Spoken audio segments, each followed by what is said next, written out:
All right, let's go. I'm honestly so glad to be on YouTube. TikTok is for sure. I just need a break from the lives on TikTok. I'm tired of trying to talk about some great things going on and some important things going on, but the second you get a little spicy on TikTok, it just you get banned, flagged, all of that stuff. So I'm glad to be on YouTube. It's definitely been a safe space, a much safer space on YouTube to talk about things. And I'm excited for the growth. I really am.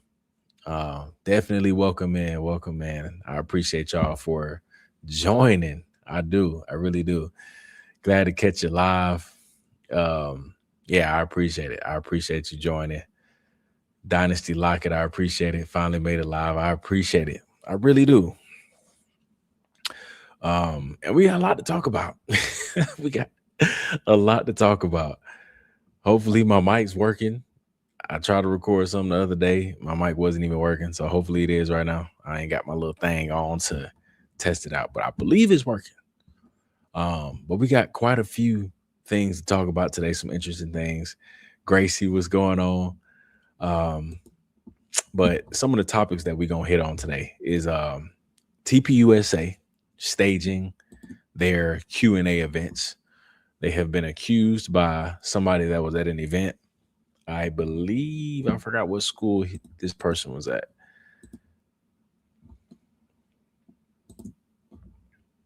But that's besides the point.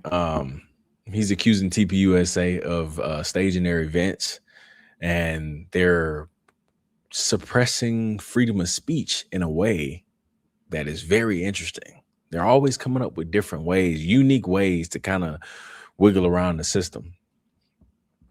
And this guy pretty much explains that when they do the Q&As, instead of actually, receiving questions from students on campus that are going to ask, y'all take on the war, what about this going on with Charlie, real questions that need to be asked directly at Erica Kirk and TPUSA employees.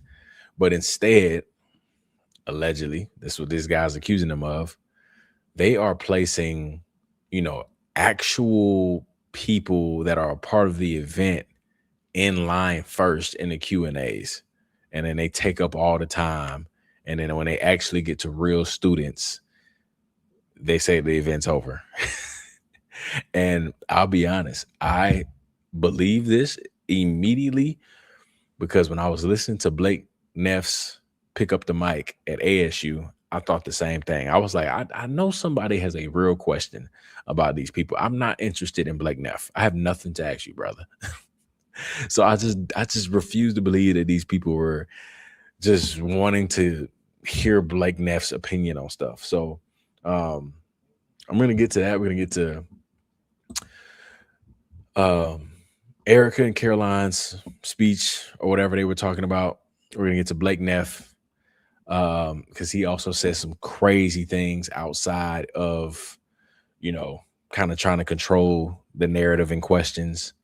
And then we're also gonna get to Dan Bongino. Dan Bongino probably has a huge, huge conflict of interest that he just revealed on accident to the world. And apparently his wife used to work for Turning Point, used to work for Andrew Kovac. That's a huge issue, huge problem.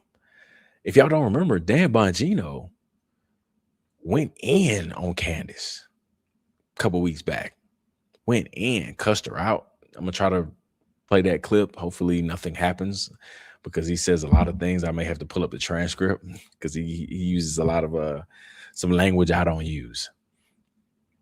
He cussed her out, called her all types of names, but then he, I believe, slipped up and told the world that his wife works directly with Andrew Kovac. And that is a huge conflict of interest because he used to be the director of the FBI and resigned or stepped down or whatever you want to call it in December of 2025.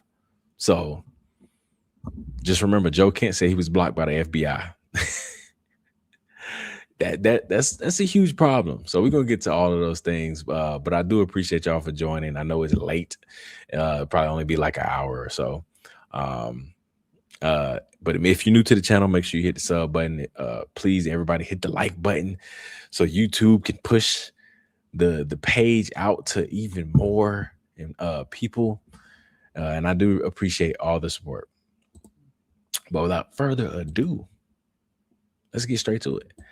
The first thing I want to hit on is the accusation that Erica and Turning Point USA are staging their events, staging their Q&As. A student came out and accused them of staging their questions because when it got to his turn, he was told that the event was over. And yeah, I'm just gonna let him take it away. He actually is on some type of news podcast, whatever this thing is, but just take a listen to what he's gonna say about Erica and Turning Point USA and how they treated him at their event. If you could say something to Erica Kirk right now, what would you tell her? Stop. I would say that I am disappointed in how her organization now, Turning Point, is handling freedom of speech. Because one thing that I did really respect about Charlie Kirk was the fact that he did value freedom of speech, and he did go and he talked to people that he disagreed with. And that is something that just to be lost. And, you know, with this event, I've talked about it some, but just to clarify even more, the people that went before me in the Q&A, they were part of the event themselves, and they were designated those spots in line for the Q&A as well. At least 3 out of 4 of them. I'm not positive on the 4th, but at least 3 out of 4 of them.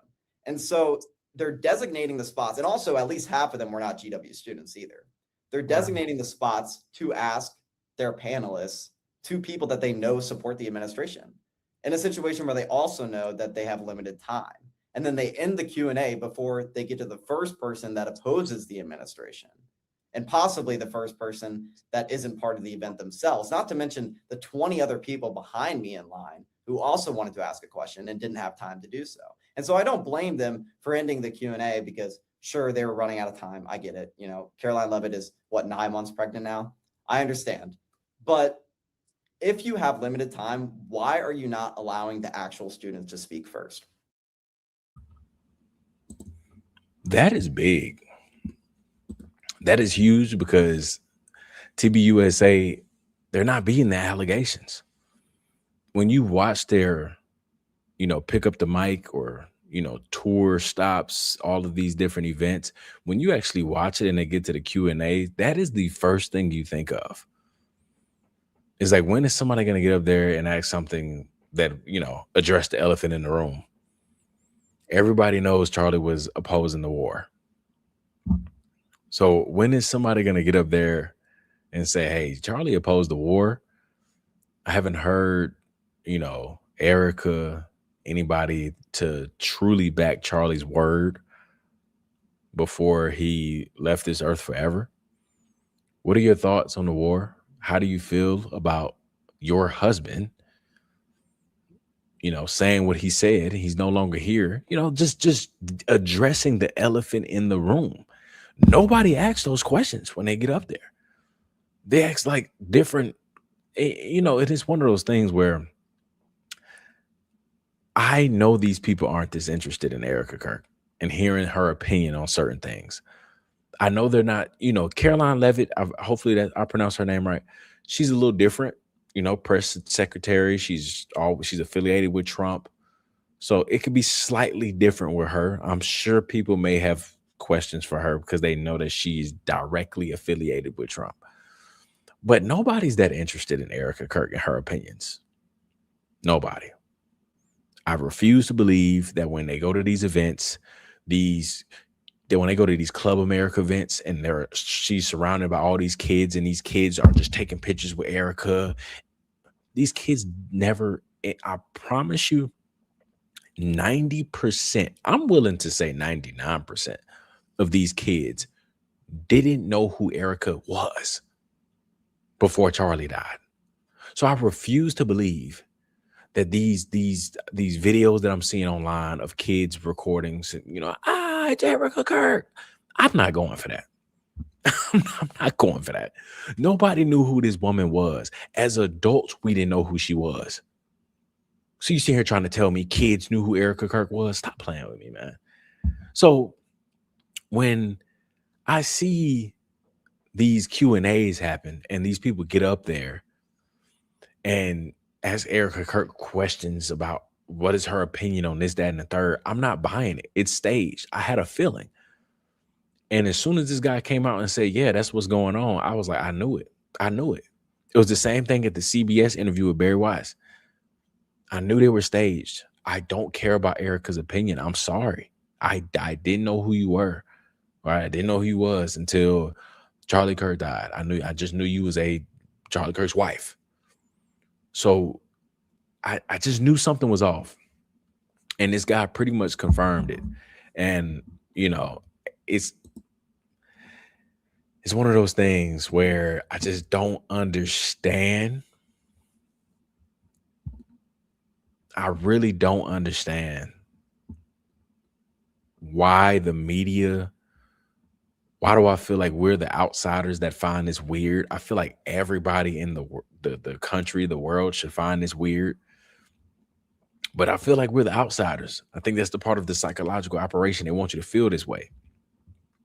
Because why is it that Erica cannot come out and say, I know how my husband felt about the war that's going on? I know.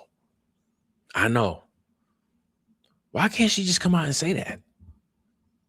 She put out a tweet today, and I can pull it up really fast. She put out a tweet today, again, being right on the fence. She can't address anything. She can't address anything because it goes against her donors. It goes against the administration.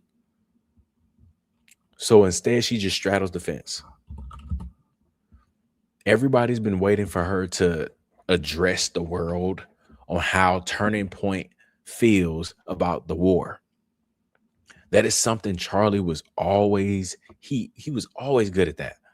When something crazy goes down, he addresses the world and tells the world how he feels with his podcast, with his platform. Again, this is coming from somebody that didn't even really know who Charlie Kirk was for real. I knew who Candace was. I came from the Candace side. I knew Candace since about 2018, 19. So I was like, okay, I always seen him with her at a certain point in time. I was familiar with his face, familiar with his name, but I really didn't know who he was for real until all of this went down. But when I went back and watched hundreds of hours of his videos, going down his YouTube page and just literally just studying, because this was my first time ever hearing about the guy in this type of way. Every time something would happen, he would just inform his audience how he feels about it. And that was something that I was like, man, this guy is great. This guy is awesome. He really is a voice for the youth, the voice for the next generation. I truly believe that he was going to be the next president one day. So when somebody like that, her husband, tragically passes away, and everybody knows that he was very vocal on this war specifically as well, but he was very vocal in general. People are we're expecting Turning Point USA. We're expecting the CEO to come out and announce something, address something. This is a student-ran organization, right? A student-led organization. So where's the leaders? Where's the leadership part of Turning Point USA? Because right now they seem like they're puppets. They do anything the administration says. They do anything these donors say. They're not leading these kids anywhere like Charlie was. Charlie was leading these kids somewhere. Charlie was teaching these kids, teaching me. I'm not even saying just kids, teaching a younger generation to think for yourself. You have a voice. Speak up. He taught that. That's his blueprint. And for something in this magnitude, like the war or his own death, his wife is staging questions, so that way she doesn't have to answer it. It's very telling. It is. And I know they don't like anybody talking about her. They've let me know. They let me know pretty clear to leave her alone. I can't talk about her on my main account anymore. So they've made that clear. But this proves it. This proves this guy's, accusation, or what he's accusing Turning Point of doing, which is suppressing freedom of speech in a different way, which is now let's just stage the event so that way the people who actually have questions don't ever get to ask them. But it's very weird to me. I don't know. Like it rubs me off the wrong way. Like I was tweeting about it earlier, that it just makes me sick knowing that this man's wife is just silent on everything. Everybody in the world knew how Charlie felt about it. And Turning Point USA went to the extent of lying on Charlie to make it seem like Charlie was pro-war. I don't know if y'all saw that, and I can't really pull it up right now. I don't want to waste anybody's time. But when the war first went down, I know I didn't pick up this bottle about 5 times, and I ain't take a drink yet.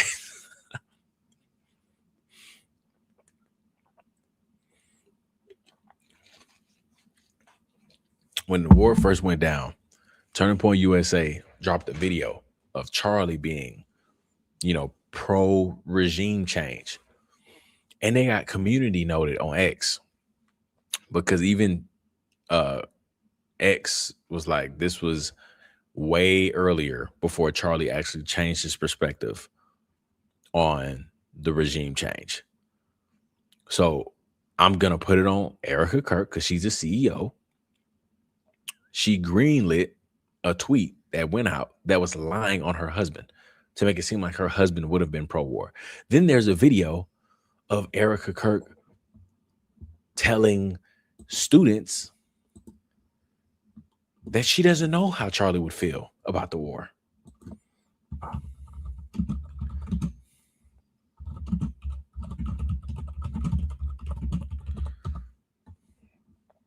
She told a group of students, I don't know how Charlie would feel about the war, when she knows good and well that Charlie would oppose it. But that's just, again, those are the things that just makes it all very sickening to see his legacy, because they always continue to say that we're the ones tearing his legacy down. No, this lady and everybody around him are the people who's tearing his legacy down. They're the ones doing it. And I want to play one more video of this guy speaking from versus like a news type setting.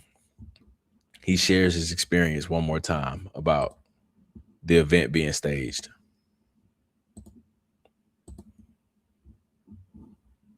I got in line. I was 5th in line, and I soon learned that at least 3 out of 4 of the people in front of me were part of the event themselves. These people were planted there by Turning Point and designated the first few spots in the Q&A. Soon after the Q&A started, a Turning Point worker came up to me and told me that the Q&A would end after the person in front of me in line. Essentially, Turning Point was going to end their Q&A before any actual students could ask questions. Keep in mind that this event up to this point was 2 hours of nonstop conservative rhetoric, despite half of the audience being GW students that didn't agree with the administration. So, an organization that claims to believe in freedom of speech and healthy disagreement was going to refuse to let half of their audience have their voices heard. But the crowd did not let that happen. After they ended the Q&A, the crowd erupted to let me ask my question to at least have one student's opinion be heard. And they didn't even give me a mic for half of my question. I had to shout at the top of my lungs for the only 2 minutes of the 2-hour show where someone could voice the concerns of millions of American people. And while yes, I understand that they are running out of time for the event, my question is, why in an event that was supposed to uplift GW students' voices did we designate the first 3 spots of the Q&A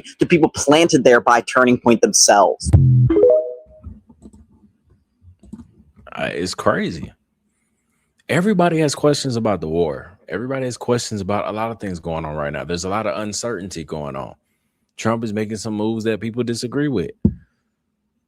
Turning Point is supposed to be the organization to lead students. This is a terrible look when students are leaving Turning Point events saying, bro, they're avoiding all the tough questions.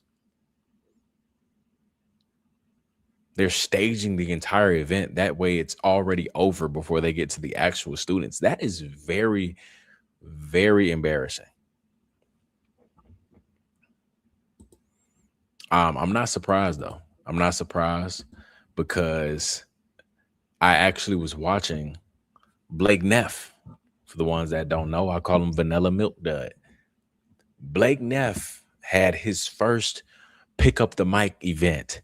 And if y'all thought Erica Kirk wasn't interesting, Blake Neff is the last person that you should be interested in his opinion on or interested in having his opinion on. Blake Neff is not an interesting person. I could care less about how Blake Neff feels about anything. But he had his first pick up the mic at his tour stop was ASU. They was at ASU. And you'll be surprised to hear the things Blake Neff said. And I'm going to play some of it. But it was telling here because I had a feeling watching this that I was like, man, why do I feel like these questions are staged? Because like, what are we talking about right now? Nobody's interested in some of these questions. But I want to highlight some of the things that Blake Neff decided to answer and just kind of highlight where Turning Point, where they're headed, in the direction they're heading right now. Because at first there was a, conservative organization that was pushing free speech, independent thinking. But to me now at this moment, not at this moment, once Charlie unfortunately left this earth forever, they pretty much push whatever propaganda their donors and this administration wants them to push. They don't push independent thinking. They don't push, ask questions. They push the exact opposite. And if it goes against their donors, we see how that went with Charlie. But I want y'all to listen to some of the things Blake Neff said in this in this video. And again, I'm just giving y'all a warning. Blake Neff is not, I repeat, not somebody that is interesting at all to hear from. So I watched this entire interview or this entire pick up the mic for y'all. That way y'all don't have to listen to it. So you're welcome. Let me see. I want to start with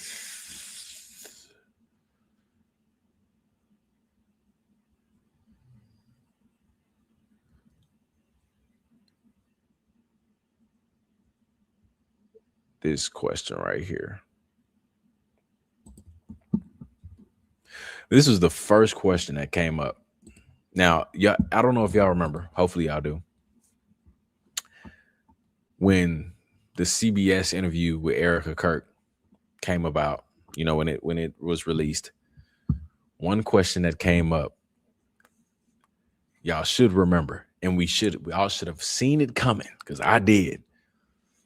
And when they asked her this question, I said, oh Lord, here we go. Right. And it's not about Charlie. It's about y'all are gonna know what I'm talking about.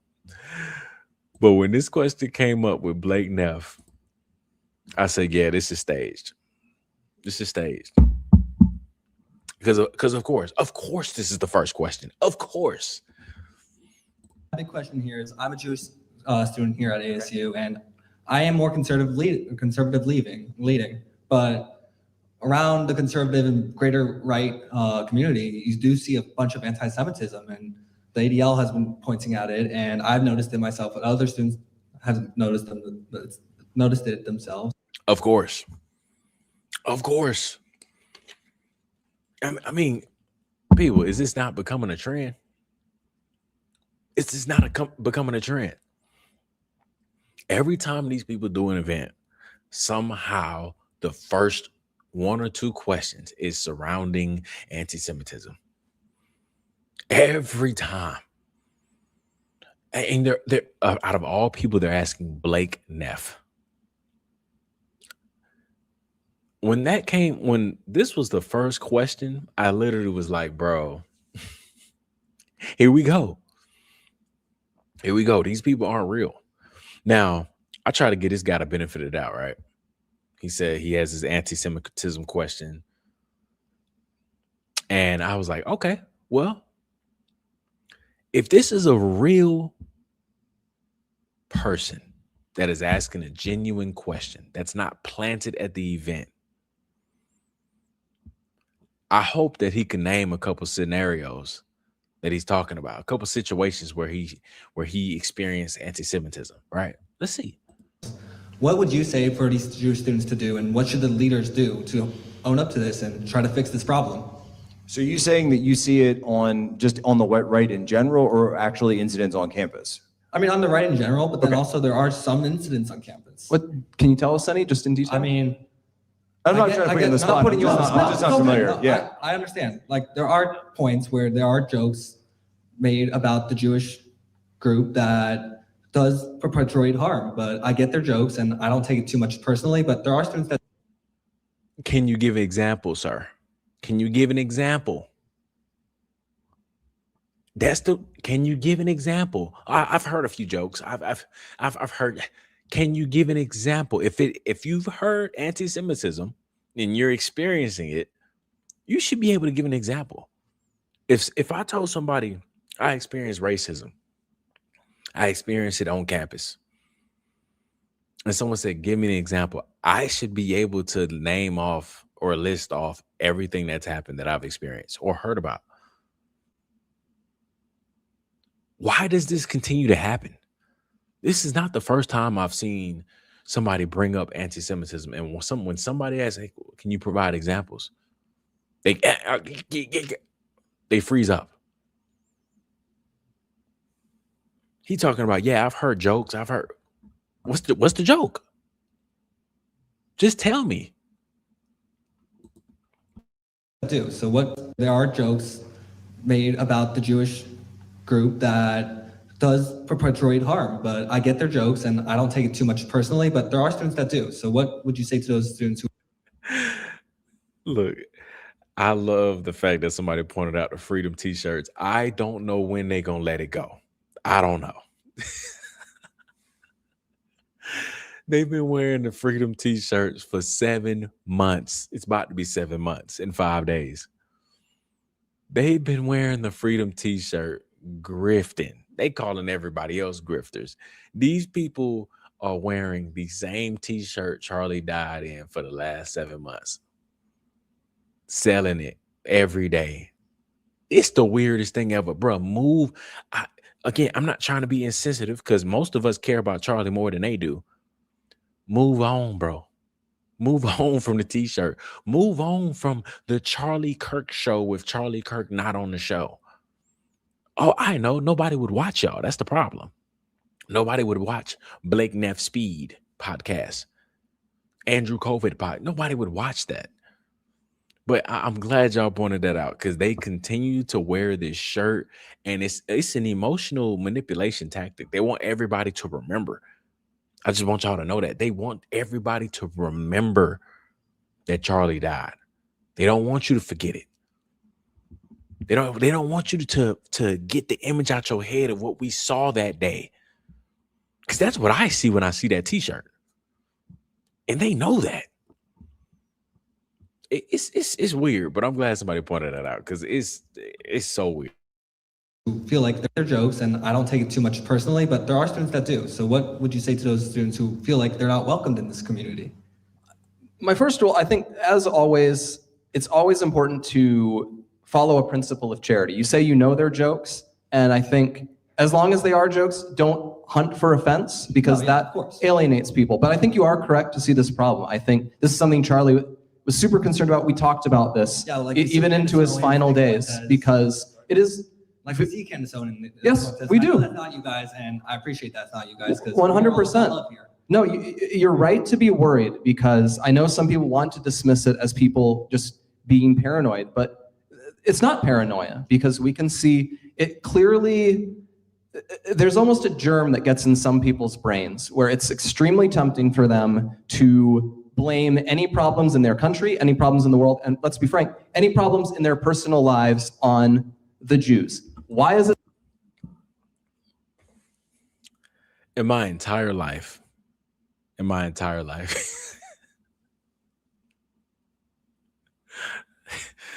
Oh, I just laughed at one of y'all comments. Oh my gosh. In my entire life, I don't think I have came across anybody. Again, I'm not saying it doesn't exist. I'm just bringing it up that it's not as big of an issue that they make it seem. I've never heard of anybody in my life. I went to huge high schools or high school, but obviously 4 years, colleges, all this other stuff. Nobody has ever just came outright and said, my life is so terrible because of the Jews. I'm not saying it is a non-existent problem. I'm sure it happens, of course. But these people make it seem like it is the number one problem in America right now. I can list off 1,000,001 things going on right now that is much more detrimental than anti-Semitism. All hate is wrong. I would love for somebody to say, somebody to say that. All hate is wrong. Guess what? I'm not trying to be insensitive or whatever, not to be morbid, but I don't know you're a Jew by looking at you. Like if I'm in school, like when these people bring up it happening in school and all this other stuff, I don't know you're a Jew. So how in the world am I just gonna pick on you? When I was in high school, I don't know your religion or whatever you got going on. I don't know that. So that's what I'm saying. Oh my gosh. It gets me worked up because I'm like, bro, racism is still going on. Right? For everybody. For absolutely everybody. But I'm just like, in general, though, racism is still going on. When Joe Biden was in office, I think it was when Joe Biden was in office, they made it seem like there was a huge increase in Asian hate, and they passed an Asian hate bill.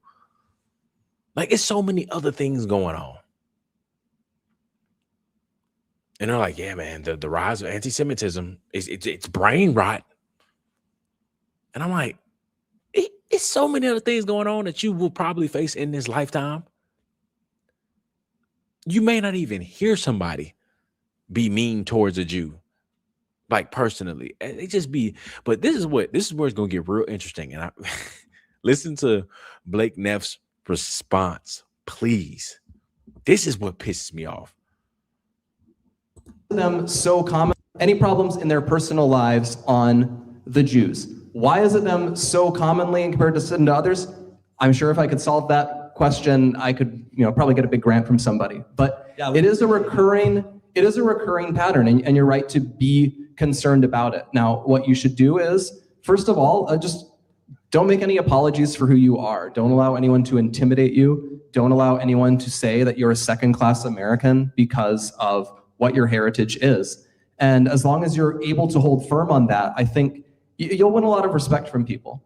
And I think Charlie had a good disposition on this where he'd point out, like, don't.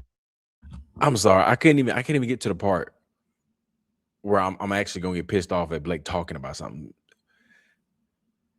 Who is walking around telling Jews that you're second-class Americans and that you're just worthless?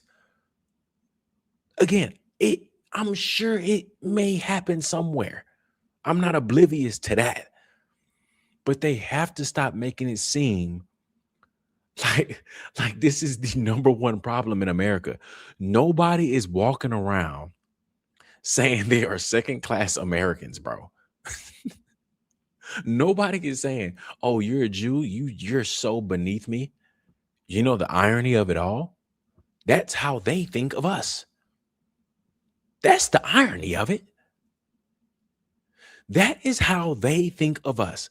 Yet we still don't feel any type of way about it. We like, bro, it is what it is. It is what it is. If y'all feel that way, whatever. So that's like it's psychological. It's a mind F because that is literally how they think. Not all of them, but that is literally what comes from their mouth. is that they're more worthy. You hear it in Bibi Netanyahu's rhetoric all the time, his propaganda. Look at they about to piss me off. Look at the war that's going on right now. Who's on the front lines? Us or them? And I'm not spewing hate because they love to do that. That's what Blake Neff's about to do. And it's about to piss me off. But who's on the front lines in the war? Us or them? Who has had 15 soldiers die? Us or them?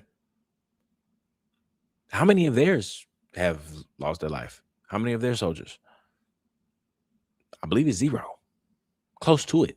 It's unreported because they won't tell us anything. Imagine that. A war they dragged us into, yet they won't share anything with us. But they'll take our military, they'll take our money, they'll take our defense, they'll take our bombs.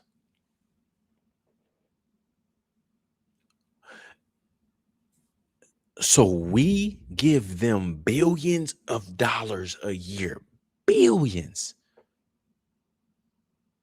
They control our president. We're going to get to that. They control our military. Just for them to turn around and call us all racist. And you got people like Blake Neff, because Charlie spoke on this.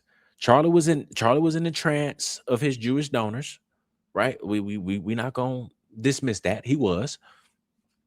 But when he started to figure it out, this is the things he started talking about. He said, bro, I have supported y'all through thick and thin.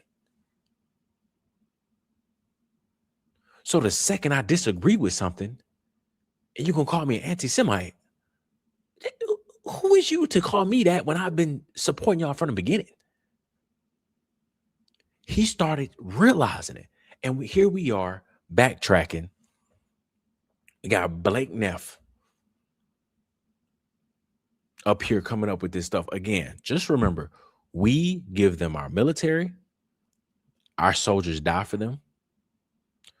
They take billions of our dollars. They control all of our media. And we could take the last one out. Some people think it's a conspiracy. We finna get to it. But the point is, we give them billions of dollars a year just for them to turn around and call all of us racist. Okay. Don't pick, we shouldn't pick. Charlie had a good disposition on this where he'd point out, like, we shouldn't pick fights with people if they're critical of the nation state of Israel. It's not America. They're a different country. You can disagree with people, but you don't pick fights with them or call them anti-Semitic if they dislike Benjamin Netanyahu. Yeah, no. He's a politician, and he's a foreign politician at that.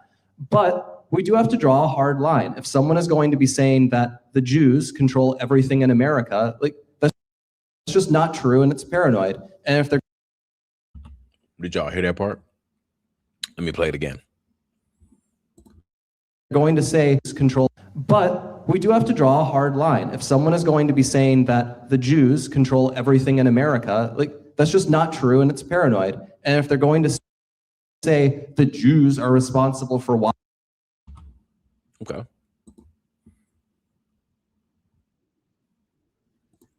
Okay. We need to reject the idea that the Jews control America.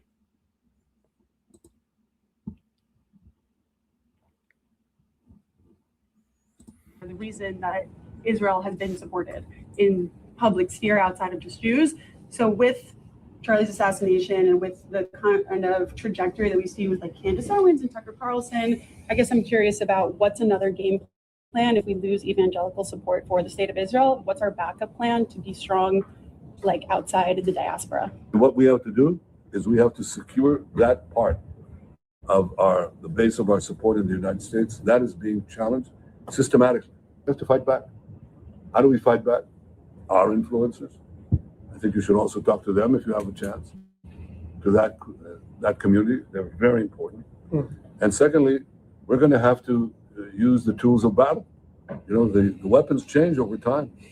You can't fight today with swords. That doesn't work very well. But we have to fight with the weapons that apply to the battlefields in which we're engaged. And the most important ones are in social media. And the most important purchase that is going on right now is class TikTok.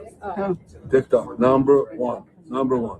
And I hope it goes through because it can be consequential.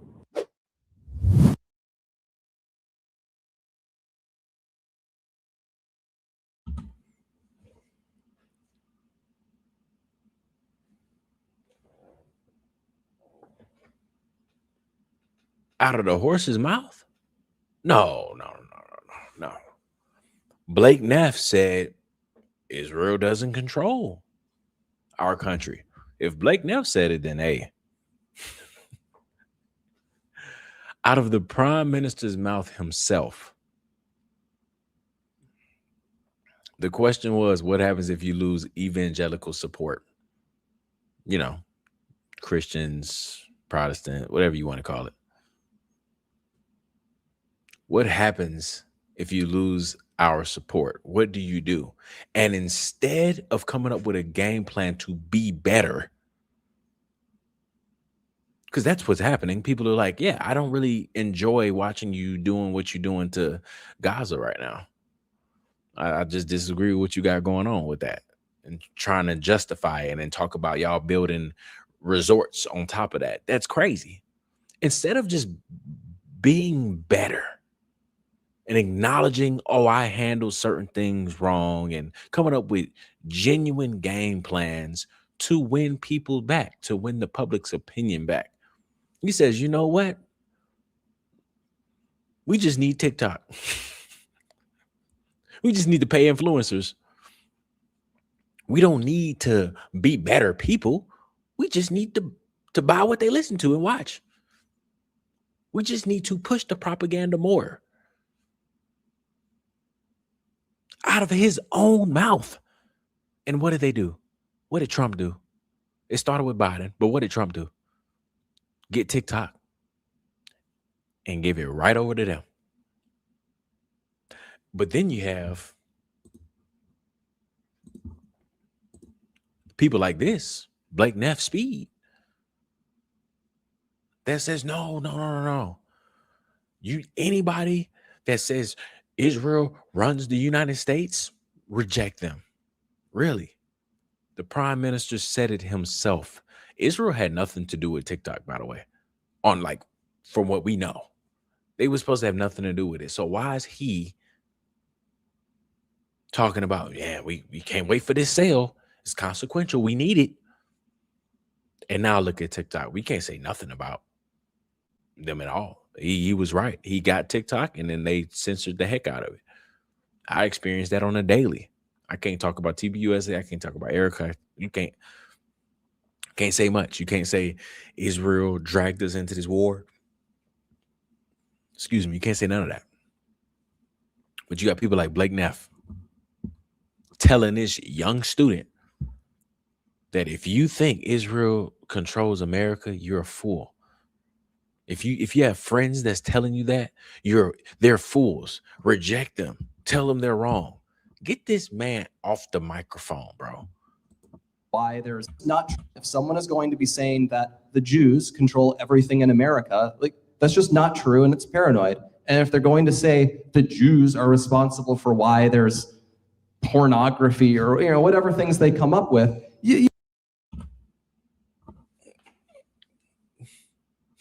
who came up with that? Who came up with that? That's a crazy idea, right? Like, who would ever accuse a Jew of coming up with corn? That's a crazy idea. Oh, okay. Let's find out then. Let's find out how crazy it is. Al Goldstein, for the people that didn't know, you can see right here what his profession was. I'm not going to read it off because we know what happens. But I want y'all to see some important things. Al Goldstein was born in Williamsburg, Brooklyn, to a what family? Oh, one of the founders of Korn. Oh, you know what? I think it gets even better. It ge- it gets even better. How about I pull up his political and religious views, shall we? There's no way it ties to like an attack on Americans, does it? And Americans' religions that do it, does it? Let's see. Views on religion. Al Goldstein was an atheist, referring to himself as such in an interview in the winter of 1997. And where am I looking for? It's right here. He wrote in this article in his book, Al Goldstein wrote about a conversation with Goldstein, my fault, in which Ford asked Goldstein why Jews were dramatically overrepresented in the corn industry. He answered the only reason that Jews are I almost said it, are in that is that we think that Christ sucks.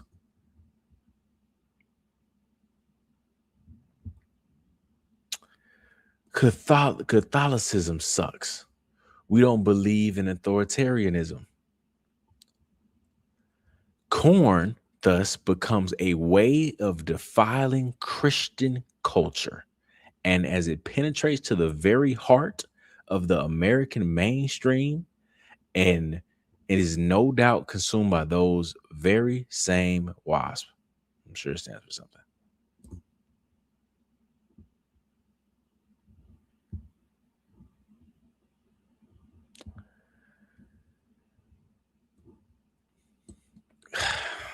Man. Ford asks, do you believe in God? Al Goldstein said, I believe in me. I'm God. Screw God. God is your need to believe in some super being. I am the super being. I am your God. Admit it. We're random. We're the flea on the butt of a dog.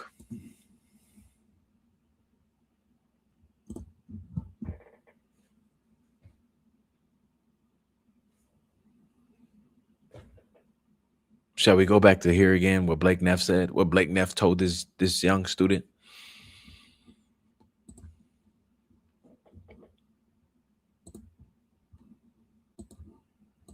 You actually just have to. And is going to be saying that the Jews control everything in America. Like, that's just not true, and it's paranoid. And if they're going to say the Jews are responsible for why there's pornography or whatever things they come up with, you actually just have to. So funny, right? Al Goldstein, a Jew, said he created porn. My bad, I almost said it. He created that to purposefully attack Americans and their religion because he believes Christ sucks. He believes he is a God.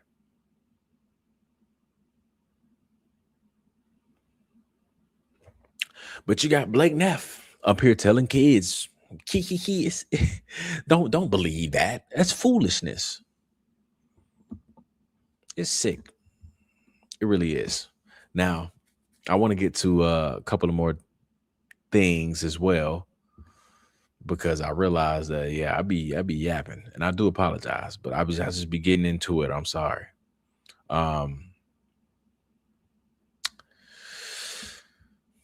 I want to get to something that was also a little bit telling, and then I'll skip around a little bit just to make sure we can kind of hit everything. There's a question that came in that was kind of interesting to me, especially how Blake responded. And it is right here. This guy right here, his question was basically, because he does take a while to get to it. His question was basically, why does Turning Point feel like it was smart to put Erica Kirk as the face of the company, considering the different things that are surrounding her name, her past, her CIA videos, everything that surrounds her name.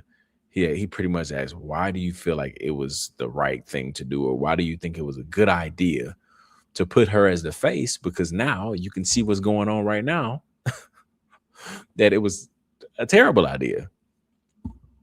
But listen to how Blake Neff receives or interprets that question in his response. Can't speak. I'm for. I mean, Turning Point. we know things about Turning We know Point, things, you know. And oh my gosh, I kind of do want to play that part. So I'm sorry if I go back a little bit. I just want y'all to see how they kind of freak out. I can't.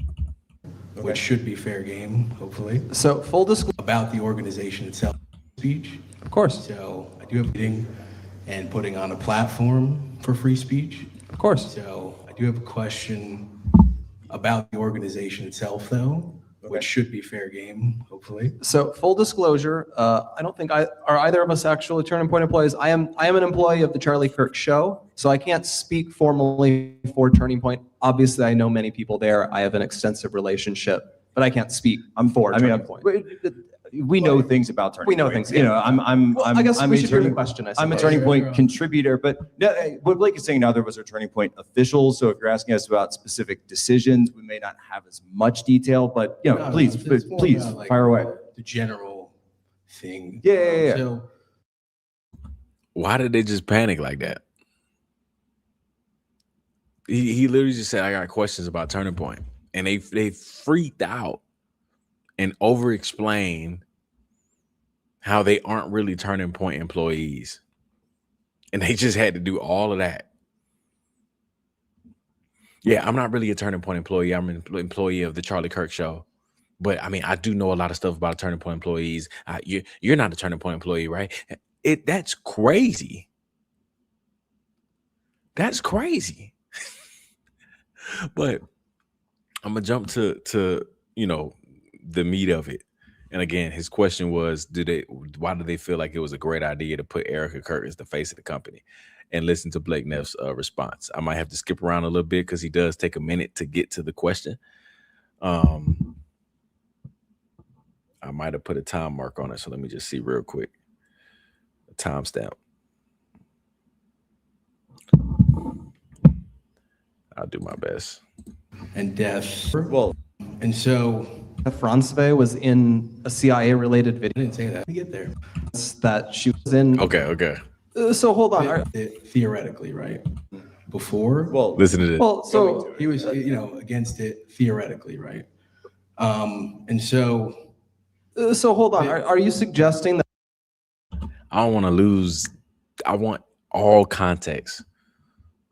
I don't want to leave out too much context. So I'm going to rewind it If a little Eric- bit. given the circumstances of Charlie's actual violent murder and death, and then he was sort of speaking out against the current Iran war before. Well, so He was, against it theoretically, right? And so hold on. Are you suggesting that if Erica Franceve was in a CIA-related video, that's evidence that she was involved in a plot to have Charlie murdered? I didn't say that. I just said,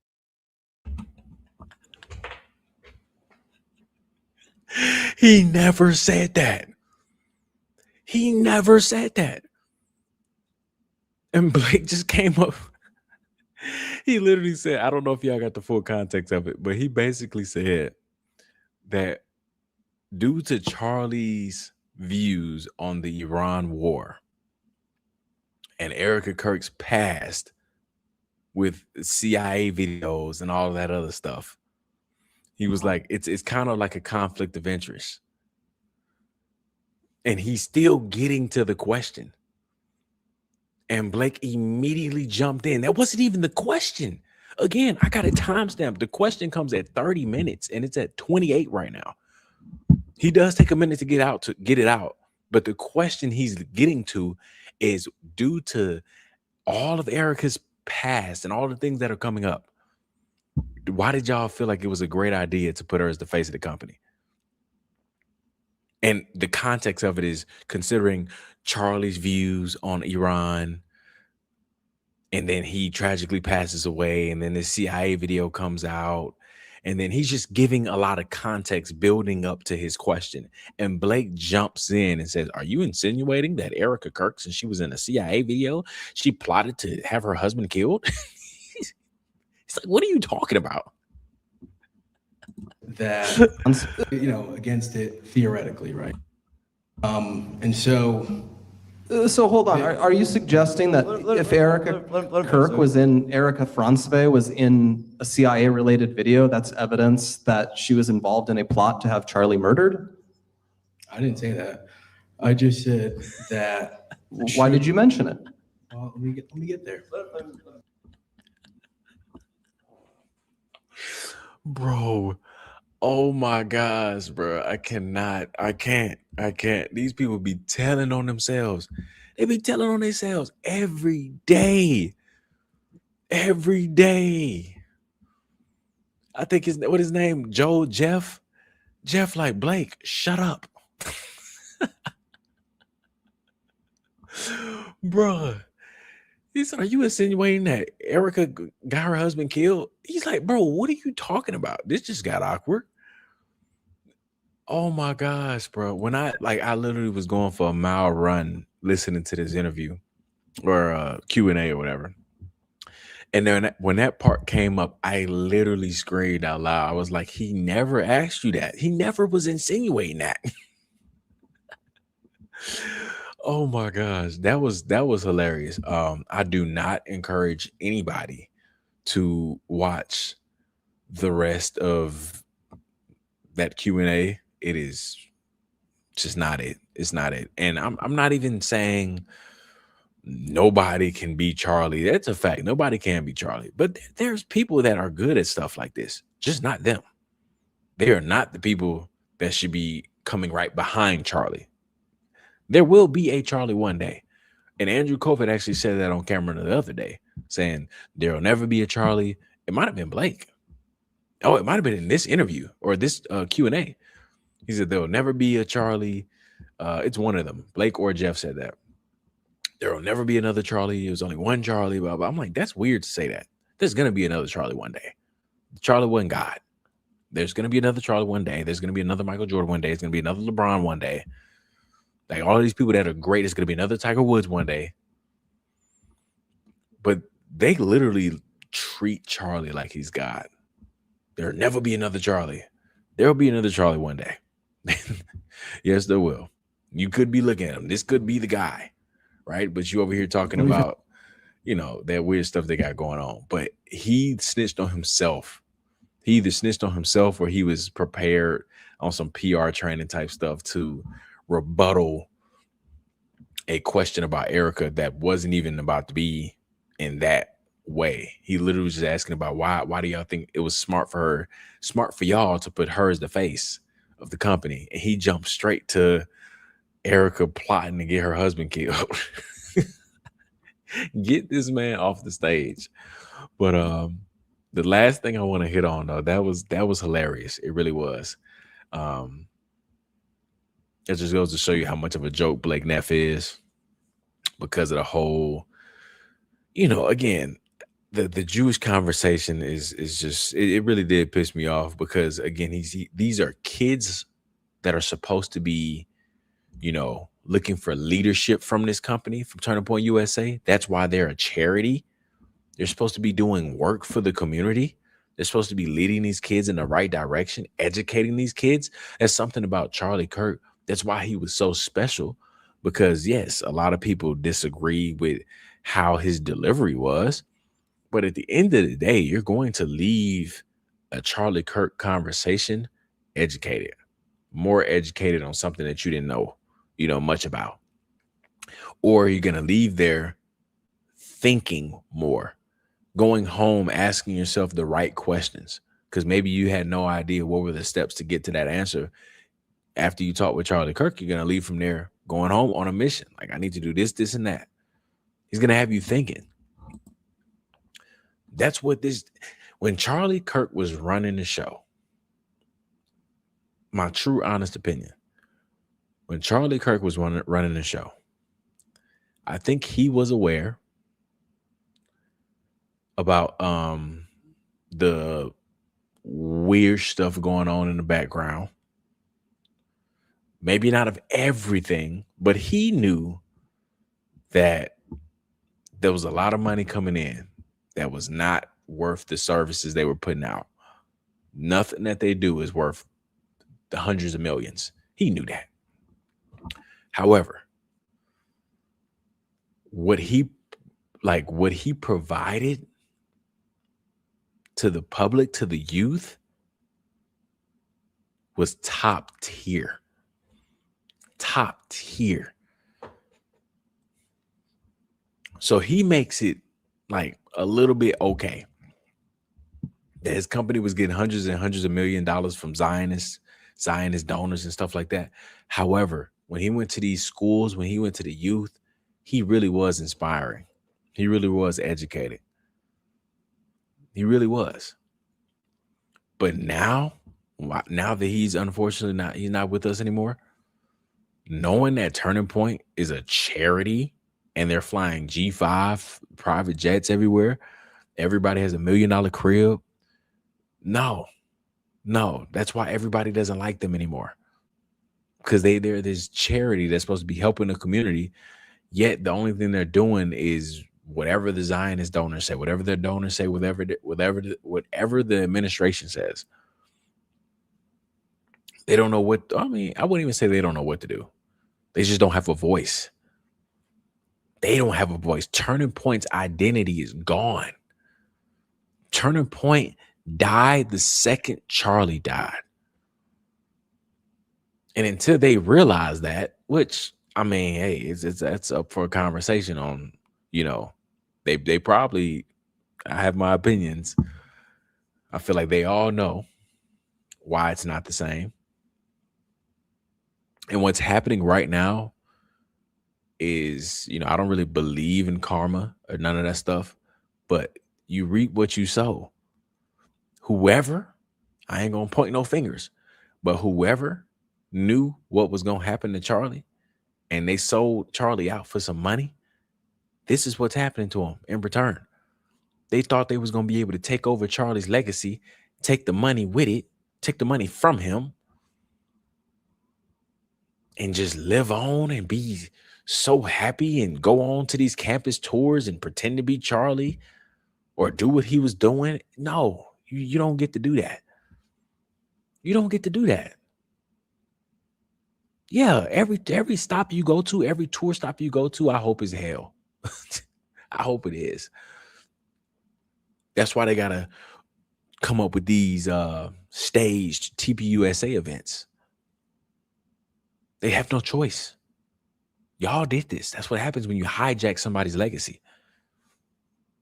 Erica Kirk has been reaching for fame for so long.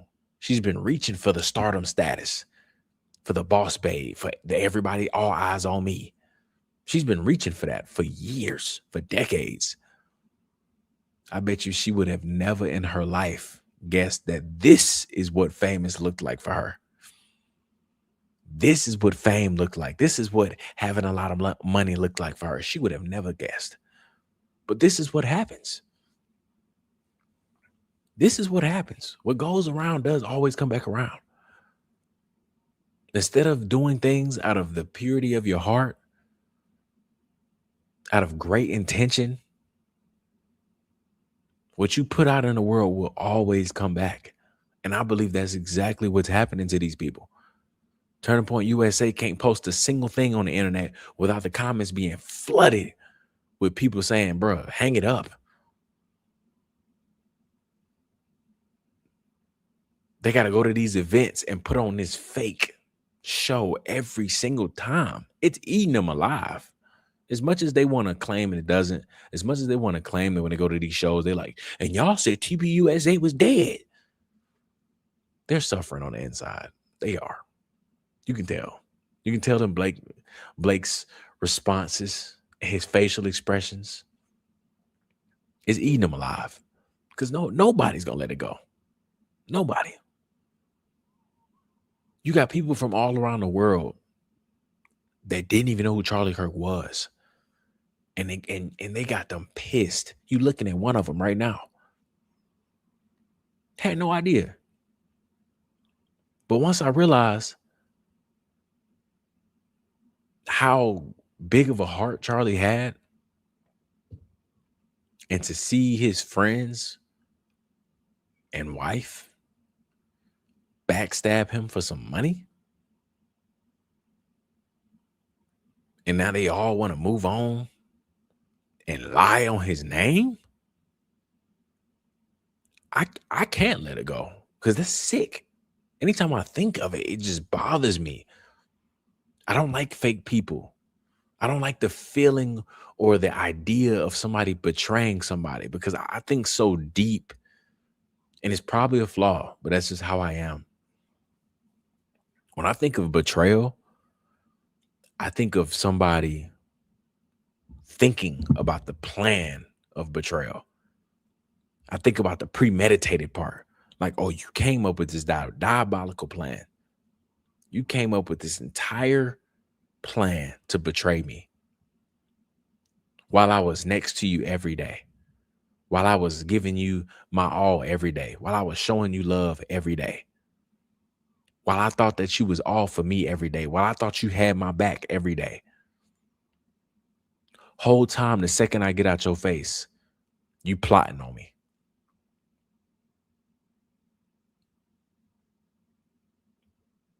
Then as the days get closer and closer, you know that my death day is coming soon. And I'm in your face smiling, having my Starbucks, thinking life is good. And you looking like Judas, nervous because you know it's eating you alive.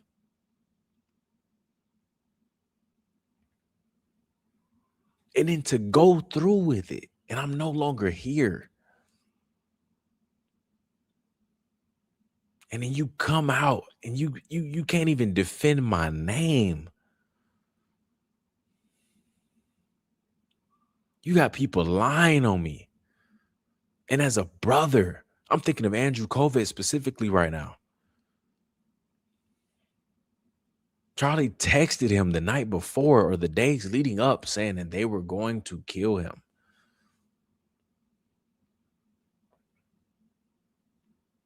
Andrew didn't even tell his wife. Andrew didn't tell anybody. He may have told somebody, but it wasn't the important people. Or maybe he did tell people. And all of them betrayed Charlie. But Charlie felt so safe and comfortable to text Andrew Kovac. Whole time Andrew is betraying him.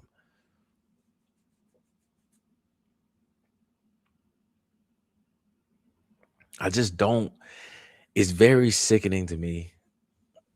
It makes me sick to my stomach seeing these people not come to Charlie's defense on anything, not speaking on Charlie's name, not keeping his legacy truly alive. And it's haunting them. It really is. I'm not talking about no ghost and all that, but it's just backstabbing them because the people, we're not letting it go. We're not letting it go. They're not going to be able to do a Charlie Kirk show without Charlie Kirk on the show and post from his channel like weird people. Go live on his channel like weird people. They're not going to be able to make money off his name. They might do it, but the comments is going to make sure you going to feel it. Every single dollar you're going to feel it.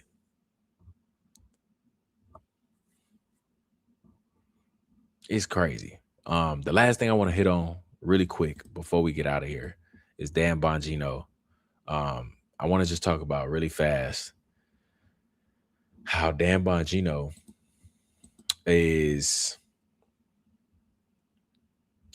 he hit a major conflict of interest. So Dan Bongino, I can't even play the first video of Dan Bongino because he cusses a lot. But Dan Bongino went at Candace a couple of weeks back. It might have been a month plus back. and was just going in on her and called her all types of names and stuff like that. But we found out today that Dan Bongino's wife, used to work for Andrew Kovac. That is a huge conflict of interest. Huge. So I want to play the video of,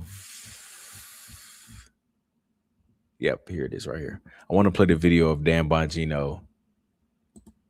You know, I'm gonna just say it's accidentally slipping up, because this is not information that you should want in the public. But let me play it really quick for everybody. I think I've told you the story way before Charlie was tragically murdered. My wife is friends with Andrew and was friends with Charlie because she handled all the schedule items. So Andrew would reach out to her. Like, they talked more than I did about events. We've known Andrew forever. Andrew and Charlie were like this. Anyone who knows Charlie knows that. And they were both tall and looked alike. Sometimes down the hall, Charlie had bigger hair, but sometimes my eyesight's not so great. I confuse the two. You're going to listen to him providing you facts and actual data points, or are you going to listen to others out there? I think I've told you the story way before. The conflict of interest right here is that Dan Bongino, for the ones that don't know, Dan Bongino used to be the director of the FBI. Dan Bongino resigned, stepped down, whatever you want to call it. He stepped down from his position December 2025.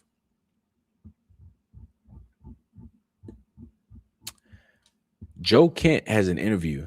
He's been going on several interviews telling everybody that the FBI blocked him from further investigating Charlie Kirk, the assassination, to see if there was any foreign involvement. He was blocked by the FBI. Dan Bongino was the director of the FBI around that time. I can't truly confirm that he had, a say-so in blocking Joe Kent, but what I can say is that it is a conflict of interest that if, speculation and allegedly, if Dan Bongino blocked Joe Kent from further investigating, all because he has created, a biased perspective of Andrew Kovac, all because of his wife working for Andrew Kovac, we got an issue. Major issue. This is why, in my opinion, he was going at Candace.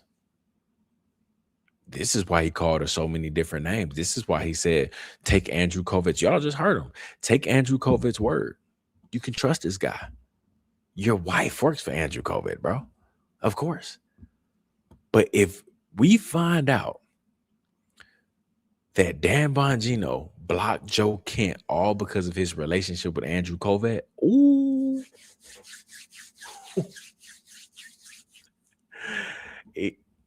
We're going to have a problem. We going to have a problem.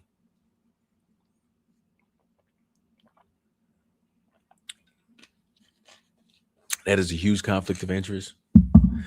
And, depending on how much this blows up, because one thing about this case that's very weird to me is that things that should blow up don't. The media doesn't really care about these people incriminating like themselves.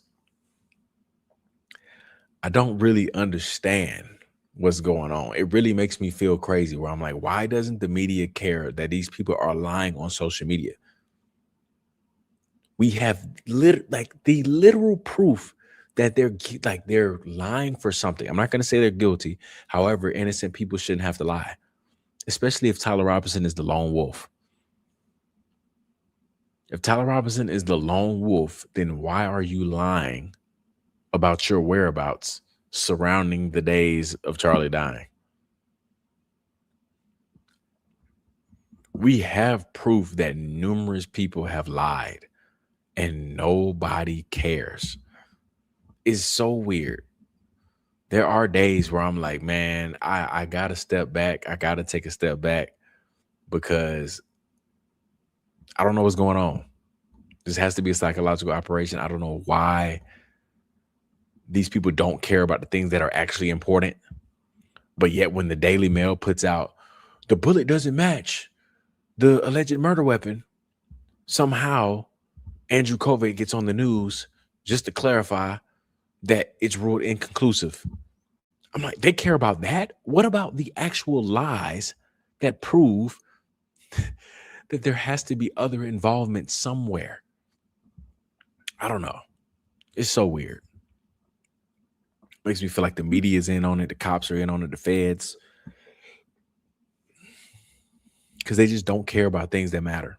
Erica is on record lying about her whereabouts. Andrew Kovac is on record lying about her whereabouts. I don't know. It's weird. But I definitely appreciate y'all for sticking in there for this hour and 17 minutes. I will get to some of the comments. So let me start reading.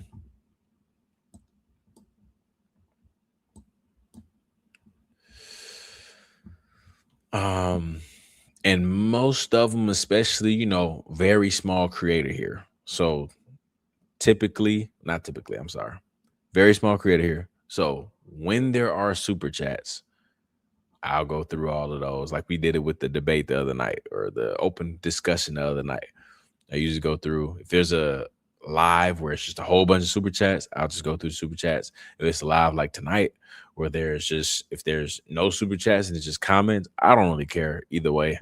I'm gonna just go through all the comments regardless, especially the ones that have questions. If it's not super chats, then I'm going to select the ones that are questions or something that needs to be addressed. Super chats, just go through all of them no matter what, obviously. So let me find some questions if y'all have them, or comments or concerns that needs to be addressed. I do appreciate y'all for the ones that are saying that you finally caught the live, or is this the first live? I do appreciate y'all for saying that. How many ways can they disgrace Charlie's memory? I'm telling you, it is.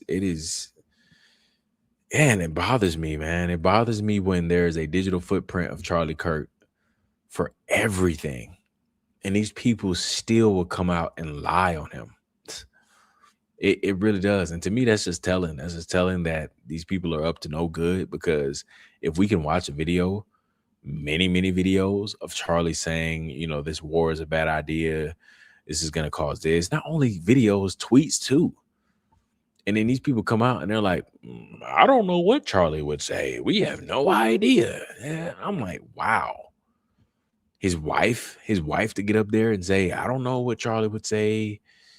I don't know. You know, we just support what the president's doing. That's crazy to me. CK turned down the money and Turning Point did not. So coordinated effort took him out, shut it down for the sake of keeping the control under wraps. Everybody knows. Yeah, he definitely turned down the money, and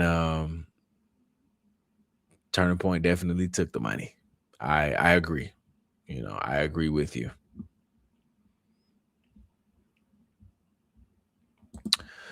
Staging events because they are laundering money into into political parties for foreign governments. Yep. I also agree with you.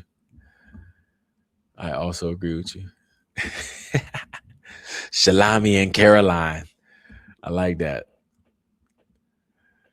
I do like that. Leah, that is doing a series following the money, says some of the Pennsylvania chapters listed did not exist. Wow. Interesting. I have been following Leah. I do enjoy watching her rabbit holes.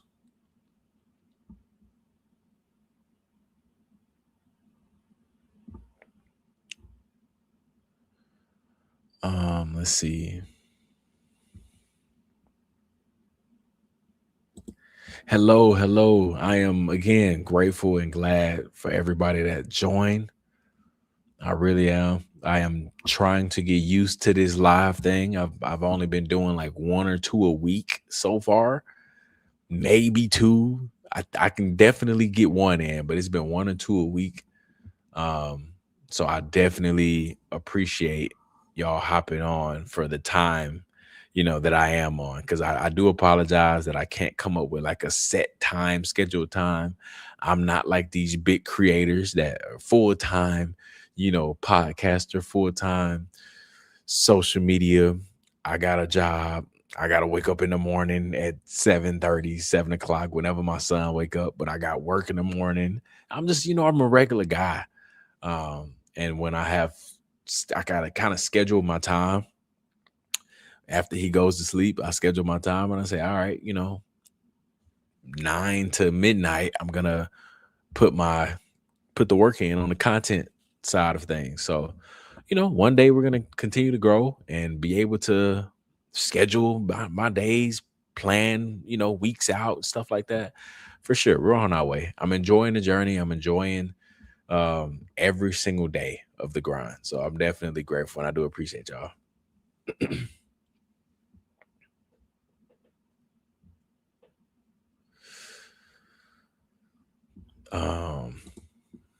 Got a super chat. I do appreciate it. Blindly Gab, keep up the great work. Such a vibe late nights. Found you on X too. Woo woo. Keep it up. I do appreciate you. I really do. Yes, X is brand new. Lord, I had to buy the premium X package, whatever you want to call it. I've never in my life paid for Twitter. These people got me so bent. I've never paid for YouTube. I've never paid for Twitter. But y'all have put me on game. I had a couple weeks ago, somebody was like donated like $10 and they was like, man, get YouTube premium, please, so we can stop watching ads. And now there's ads on my video. So I'm sorry, but it's growing. However, now when I'm reacting to a video, y'all don't have to watch ads on that video. So I appreciate y'all for allowing that to happen. But I got on Twitter or got on X, and I'm there now. So if y'all want to follow me on there, I'll definitely chop it up with you. I'm still trying to get used to it. It's kind of new. I'm not used to the Twitter stuff. It's been a long time, like a decade. But I do appreciate you though. Mermaid Dreams, I heard through the grapevine, EK is not actually running TPUSA. She is just a front man. So to speak, TPUSA also has a shadow government behind the scenes running everything. This is an interesting thing, because when everything first started going down and EK was being a little shady, one of the first things I said is that, she's being controlled by somebody. She's being controlled and she has to stay in line. And those people said, if you don't stay in line, you see what happened to your husband? Yeah. So you better get right. You better act right. So I do believe she has a handler similar to CK. That Stacey Sheridan girl is always with her. But I do believe what you're saying. I do believe that she is the face because she had no choice but to be the face. Turning Point USA is a charity. So Charlie Kirk didn't even own Turning Point USA. It's a charity. It's a 501c3. So it has a board, and the board makes the decision. So it doesn't even matter if Charlie Kirk said, I want my wife to run it, and I'm appointing it to my wife, even though that whole audio clip is fake. Even if he wanted to, he still doesn't have the say so. He can suggest it, but at the end of the day, the board has to appoint Erica Kirk as the CEO. So when it first went down and she became the CEO, I was like, what? Who on that board in their right mind would want her to be the CEO after that just happened to her husband? She's probably a wreck, an absolute wreck. I don't want her running my company. Go, you have millions of dollars in the bank. Millions. Go to Turks and Caicos and don't come back until you're okay. You don't have to work ever again. Your kids is good. Unfortunately, Charlie's not here no more, but your kids and you are good for life. Okay, I don't think y'all understand how much $5 million is to somebody. $5 million, I'm good for life. 1 million, I might be good for life too, honestly. That's a lot of money. So you're talking about at least 50 to 100 million that's off his insurance.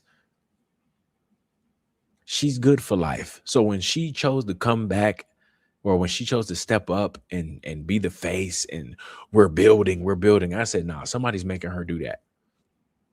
Somebody's making her do that. She got so much money in the bank. The mission is done. Listen, we went as far as we could, and my husband died, and now my children don't have a father. There's nothing else to talk about. We're good. We got millions in the bank. You know, I can be the CEO maybe in the dark, but I'm not showing my face. So when she chose to step up, I knew something was off. However, I still don't give her a pass, because there's a lot of people that have been speaking on Charlie, and she has never came out to defend it. She's not defending his legacy. She's not doing any of the things that he was doing. So essentially, she's bought and paid and controlled. So yeah, I don't really have that much sympathy, because the whole world is trying to defend him, and instead she's calling everybody demonic and stuff. So, you know, she could be being forced to do what she's doing, but at the end of the day, you gotta do what you gotta do. All right. If the question was planted, why they ask for examples though? It's a great question.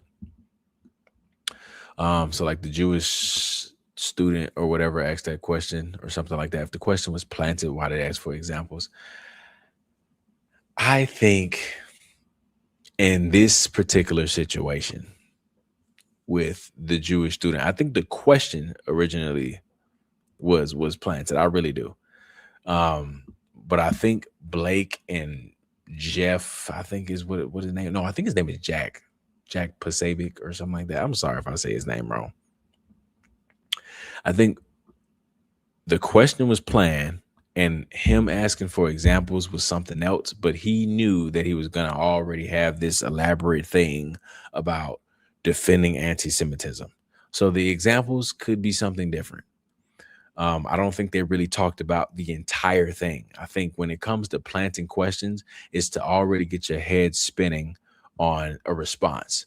So you're going to already start thinking of what to say when somebody asks you this, versus here's what you're going to ask, here's what I'm going to say, then you're going to say this. I don't think they go that far. I think it's more so like, I'm going to ask you about anti-Semitism. That's going to be the first question. So now Blake's like, okay, bet. And to me, that's what also kind of is very telling, because when Blake says, what are examples? The guy has no idea. Because I just feel like it wasn't really supposed to go that far. It's more so like, Blake, here's my question. Just go on a rant about how bad everybody is for hating Jews. But that's my opinion though. I think that it originally in general is just establishing that this is the question first, and to get your gears spinning on a response. And then the guy ended up being like, hold on, we didn't plan for all this. Because there is no examples. We don't have any examples. You wasn't supposed to ask me that, Blake. Come on, bro. You're new to this.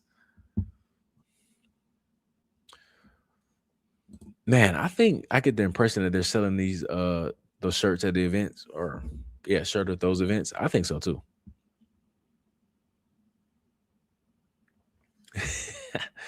Blake is getting sassy.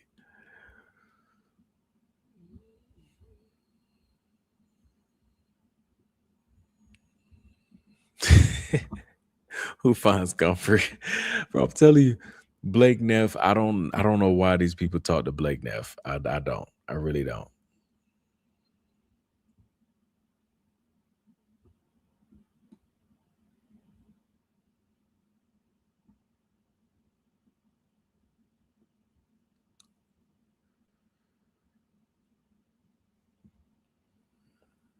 Sorry, I'm just going through the comments, picking. I'm reading it all.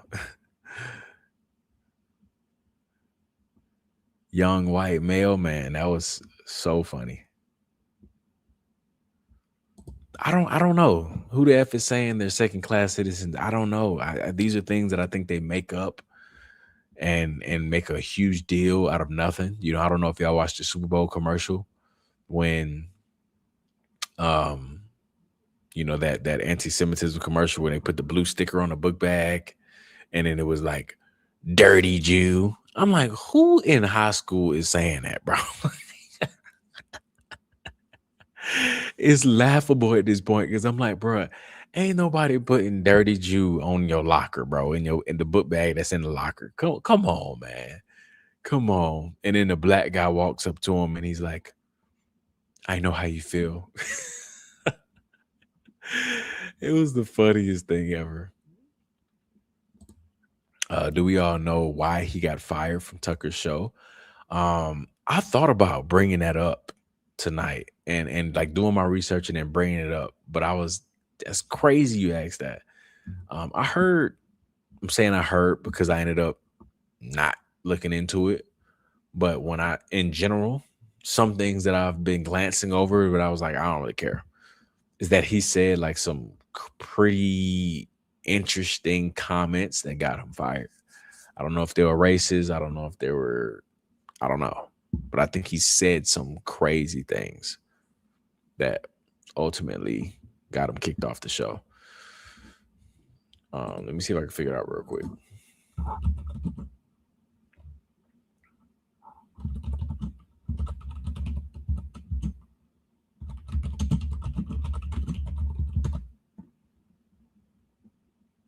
Yeah.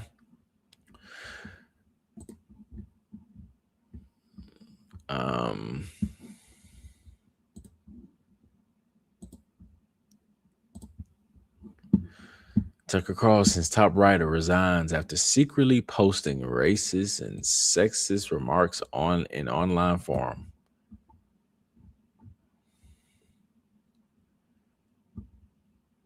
Just this week, the writer Blake Neff responded to a thread started by another user in 2018 with the subject line, "Would you let a jet black Congo?" What?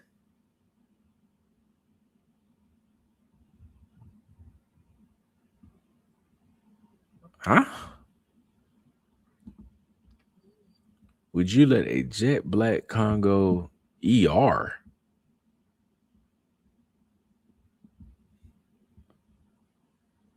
What?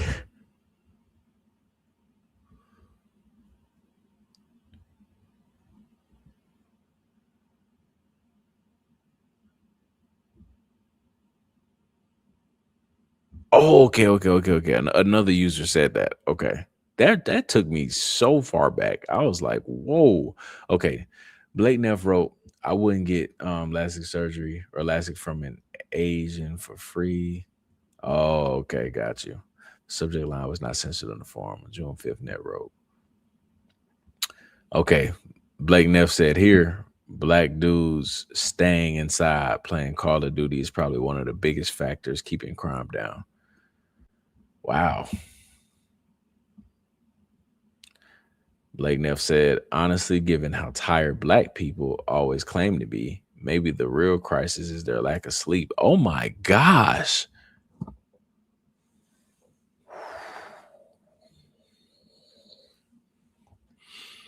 On June 26th, Neff wrote that the only people who care about changing the name of the NFL's Washington Redskins are white libs and their university-educated pets.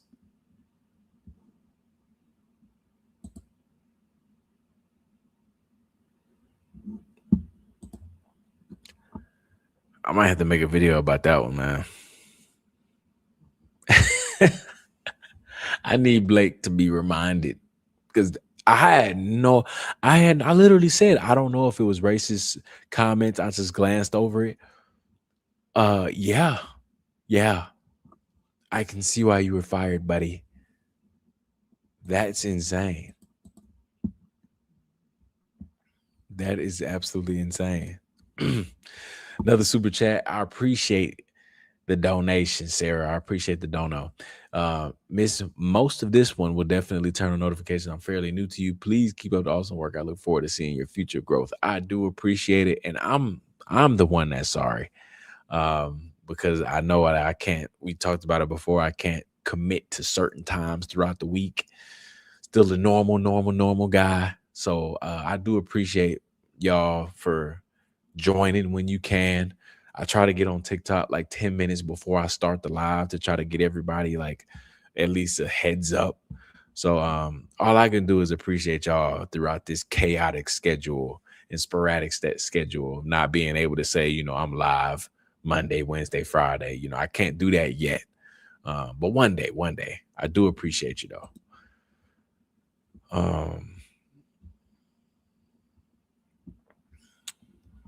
Let me see. That is wild. That's wild. Thank you for bringing that up. I had no idea.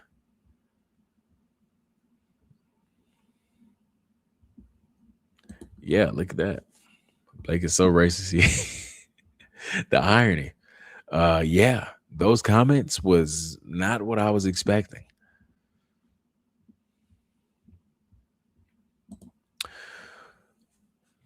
Why distance themselves from TPUSA when there's questions, but align themselves when Candace makes accusations? Oh my Lord. Brilliant question. That is an amazing question. I mean, that's perfect. Perfect question. Doesn't make any sense.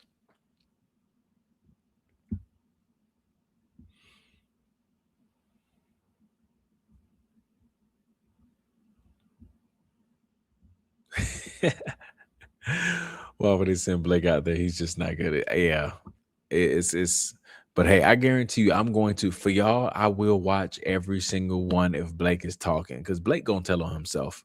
Blake is not good at this type of stuff. He gonna tell.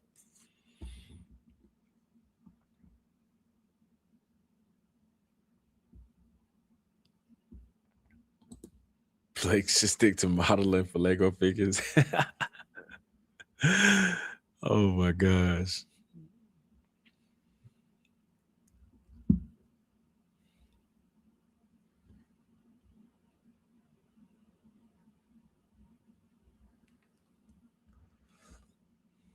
Sorry, I'm just going through the comments. It's a little tricky when it's not just super chats. I'm going through all of them.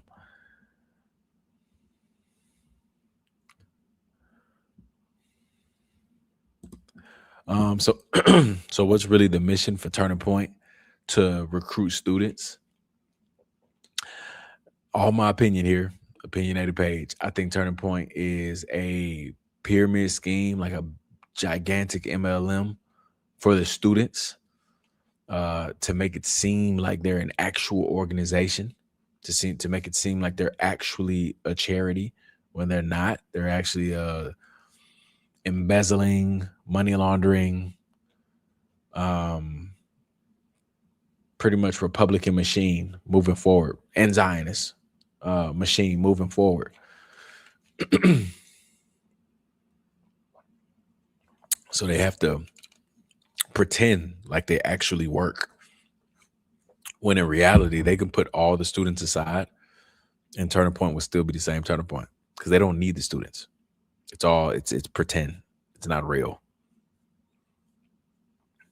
They got exactly to where they want to be as far as a Republican machine that the foreign elite can embezzle money through and make sure they can guarantee who's going to be in the seat as the president of the United States moving forward.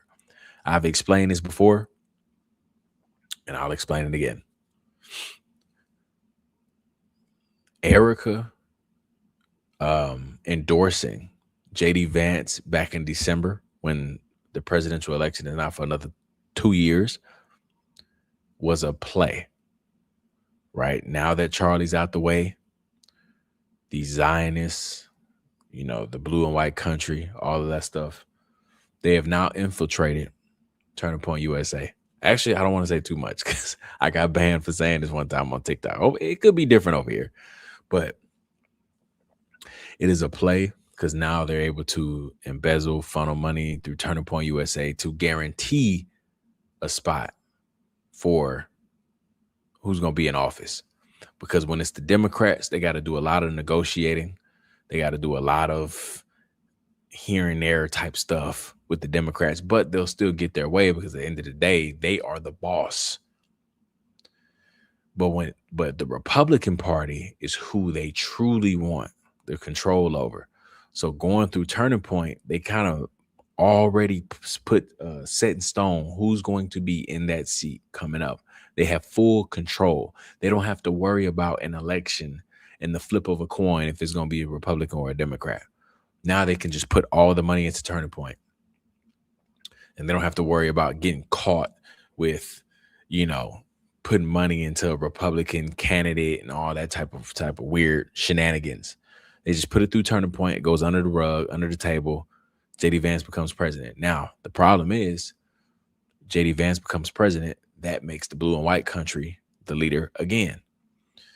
They are going to, JD Vance is going to potentially have 2 terms. So you're talking about that's 2028 all the way to 2036. So that is why it is important for them to infiltrate Turning Point, have a huge influence on the people because they know how much Turning Point's influence. So going through Turning Point was the way, because now they have access to the people. They have access directly to the White House. They don't have to wait for somebody to get elected. They can force their hand. So endorsing JD Vance gets the blue and white country into office through potentially 2036. So yes, it was a huge mission to get Charlie out the way because Charlie was not for that.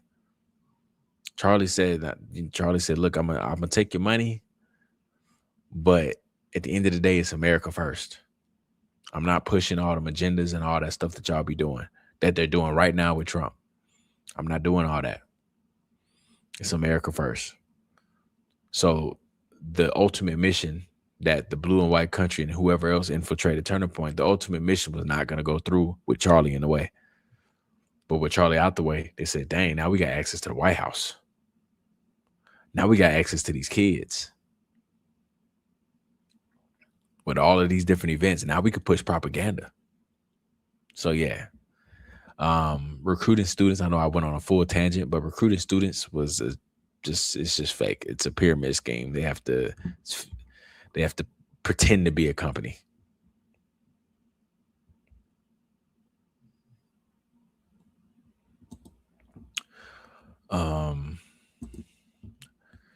Lizzie 32580, thank you for the dono. Love your content. Keep going. We're here for it. I really do appreciate it so much. I do.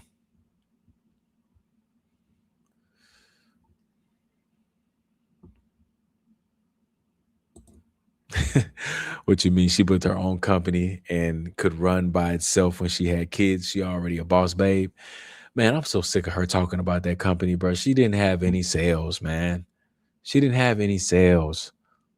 She gotta stop saying that. Like she just like, oh, that I got this huge company, bro. You was not getting no sales, bro. Stop playing, please. And it's just merch. It's just clothes. You didn't have like this huge clothing brand.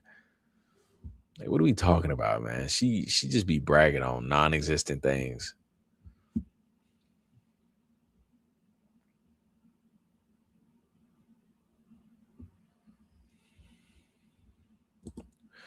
Still don't know what's the mission now. When holding on to a lie and death, everything will be questionable.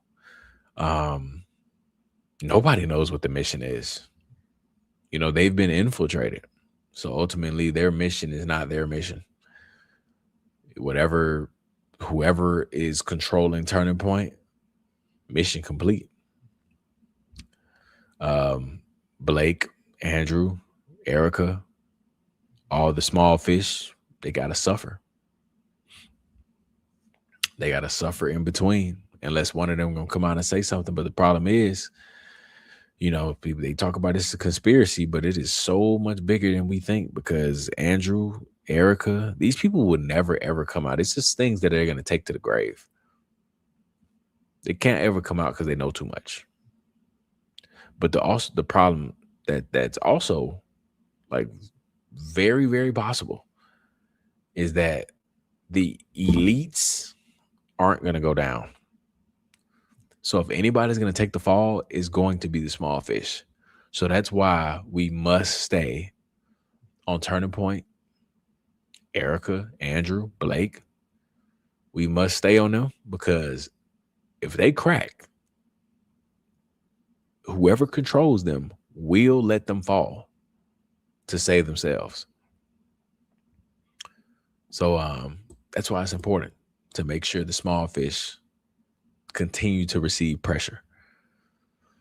And not, you know, no threats. Just, yeah, we're going to put pressure on y'all to hold y'all to the fire, hold y'all to the standard, Charlie standard. Asking a lot of questions. That's what Charlie promoted. That won't end. And if you don't want to answer questions, you're not living up to his legacy. Straight like that. And keep making them feel that. We ain't got to do no real threats at all. All we got to do is hit them with Charlie's legacy. Hit them with Charlie's words.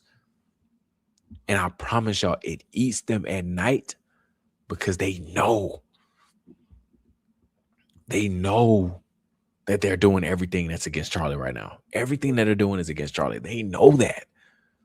So it eats them alive when people just come up with Charlie's words. And they're like, man, Charlie said this. They ain't got nothing to say.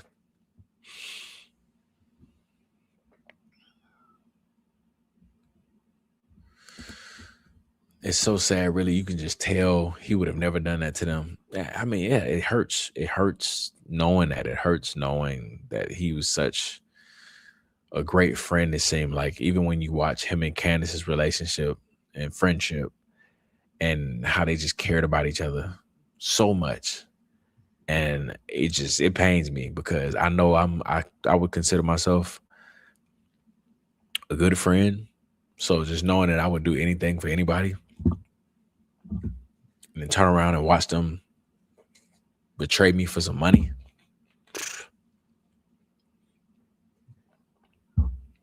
But it happens every day.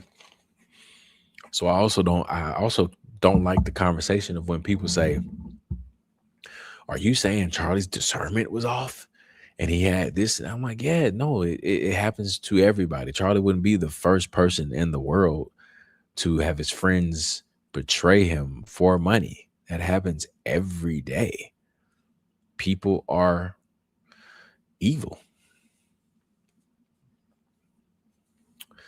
So, yeah, I agree. I don't think Charlie would have did that to him. And if something like this happened to them, Charlie would fight to the end for truth. Charlie literally has videos questioning the JFK assassination and says the government was in on it. So why in the world? That's what is so. That's why I said we just got to continue to hit these people with Charlie's words, because they're talking about Charlie's legacy. Charlie was literally on camera saying the government had something to do with the JFK assassination. So that's that.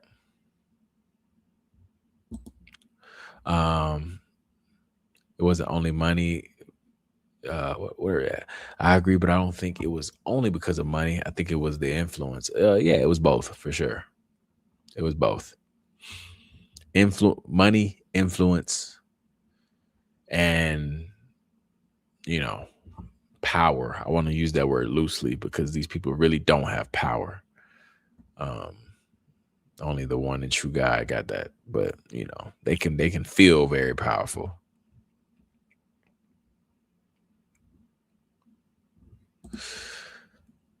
I strongly recommend watching Charlie's last episode with Tucker, late July. It's so sad. He had such high hopes for the country and admin, but was genuinely concerned about the economy and our future. I will watch it. I'll pull it up right here so that way I don't forget.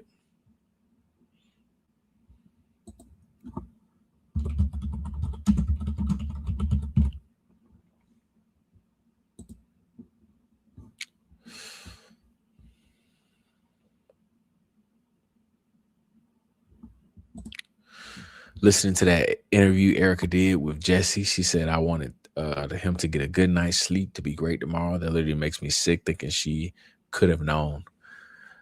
Yeah, doesn't it? That is where my mind goes all the time. I think about the premeditated, factors. If these people really did know, we just going with the facts here. Erica has lied about her whereabouts leading up to 9/10. So based off of that, you shouldn't lie. You shouldn't have to lie about any of these things if Tyler Robinson was the lone wolf. So I'm going to say, because she's lying, she must have been somewhere that she wasn't supposed to be. So yes, in my opinion, she was laying down knowing what was going to happen the next day. That is so scary to think about. Somebody in that house, somebody in the house that you're sleeping in knows that man.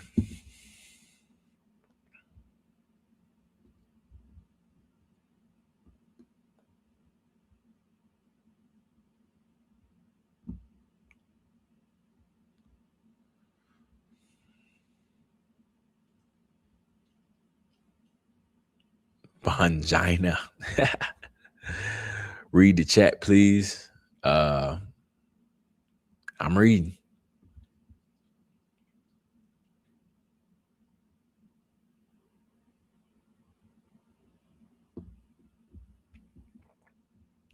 I do appreciate it. Thank you. Thank you.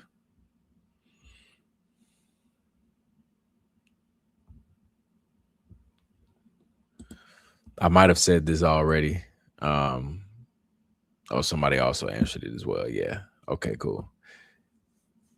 Yep. Once or twice a week for sure. I can guarantee.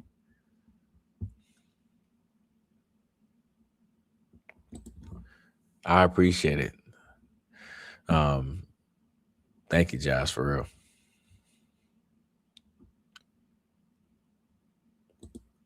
Yeah, the media is in on it. I agree. It's very, very, I don't know why they're not interested in some of this stuff. That's the only conclusion I can get to is they're in on it.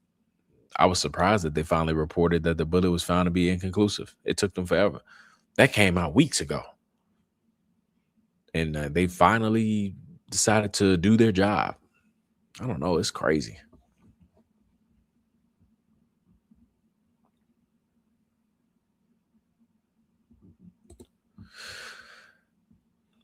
I finally found you on X, tagged you in an old comment sharing Lisa Knowles' googly when you had her stumped. I will go check. I know that I think I seen a tag of something about she was calling something AI and I had no idea. I gotta go check. But thank you for finding me over there. I am brand new. I'm an amateur to the X world.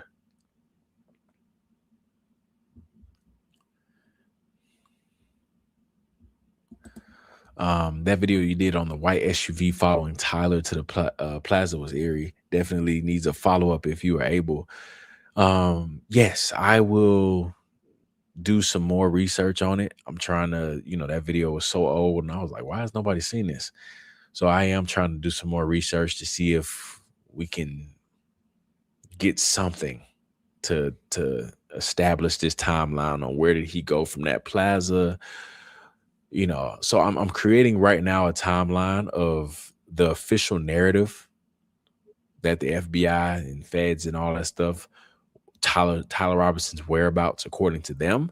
And then I'm coming up with a narrative based on, the digital footprint and what we can find on social media. So like what Candace has said, what Barron has said, what that YouTuber put out of Tyler Robinson in that plaza at that time. I'm coming up with that timeline as well, just to cross-check and cross-examine to really figure out something. Because I feel like if Tyler Robinson was in that plaza at 12:45, give or take, it's impossible that he took the shot. It's impossible that he was up on a building. I don't even want to say took the shot. It's impossible that he was on that building to be in that plaza at 12:45. 12:23, the bang happens. He runs, jumps off the building. Well, disassembles the gun, jumps off the building, somehow reassembles the gun because they found it assembled. Walks, runs off campus, walks through wooded area, changes clothes, and he's in a plaza. That the plaza is 5 minutes away from the school. He's in a plaza. He drove by it once and then came back and pulled in and parked there for about another 2 minutes. All of that can't happen within 30 minutes. And again, why is he in a plaza chilling when he just allegedly committed the crime of the century? So I'm gonna follow up with it. We're gonna definitely do some digging. I'm gonna try my best.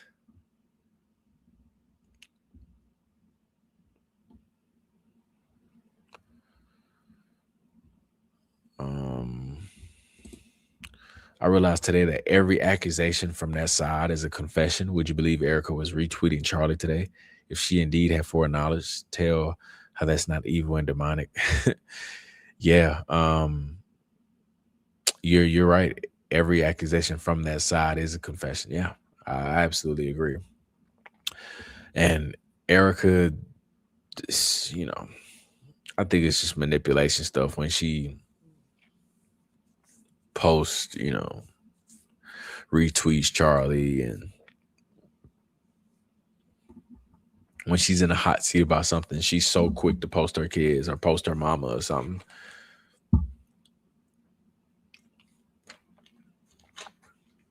When it's like, bro, I just want you to come out and admit that Charlie heavily disagreed with the war. Can you do that as his wife?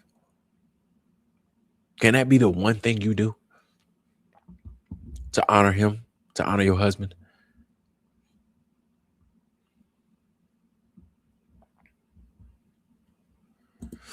Thank you. I do appreciate it.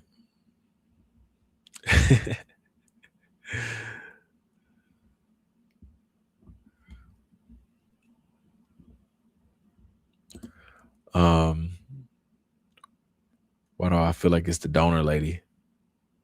Which part was that? I definitely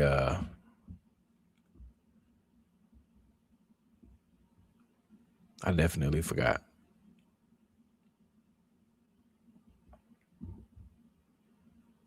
She's not running nothing now. I guess she's not.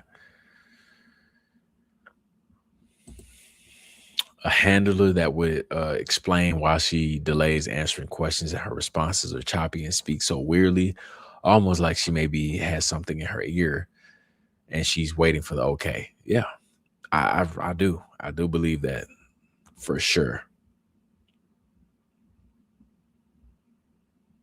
Is you on to something? Oh, okay. That's what you're talking about. Oh, the donor lady. Okay, gotcha. Barry White's interview where she said stop.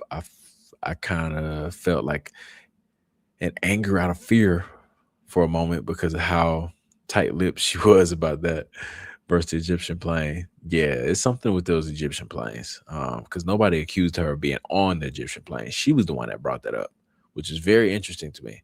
Baron Coleman had a theory at one point that she was already in Utah on an Egyptian plane on the tarmac because there is a satellite footage photo that there's an Egyptian plane on the tarmac right before the Charlie Kirk event started, and the ladder is down and it's just chilling on the tarmac.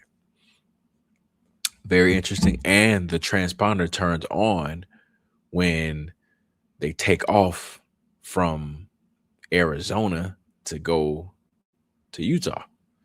It's something about them Egyptian planes. It's gonna definitely blow this thing wide open. So please don't sleep on that. I also talked to a couple of people that were, affiliated with Turning Point. And some of them have said, like, no, EK had some flights scheduled. Like, I would say flights with an S. She had a flight plan scheduled to be in Utah, which contradicts what she's been saying about Charlie told me to stay home. So why do you got a flight plan to be in Utah? That's what somebody told me. I haven't really talked about it that much just because like I need more proof before saying something. I'm not the person that just jumps to the first click. But that's what I've been told like twice, that, you know, she was definitely supposed to be there, and that does not go with her story. So I think something will eventually reveal itself. I know Candace is right now saying that she was already at the airport in Scottsdale when she found out the news, which goes against her saying that she was at the doctor's office with her mama. So either way, she's in the hot seat.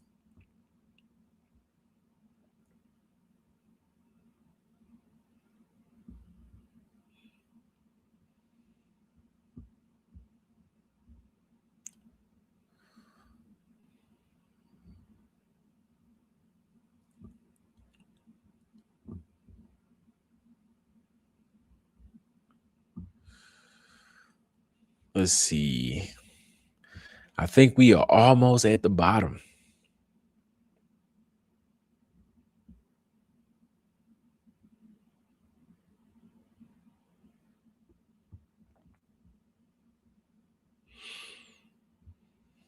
The chat, the mermaids. That's funny.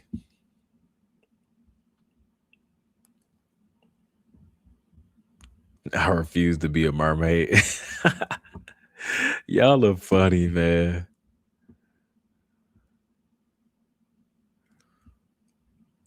Yeah, we can talk about it. A mermaid tier when the memberships come. Yeah, we can talk about it.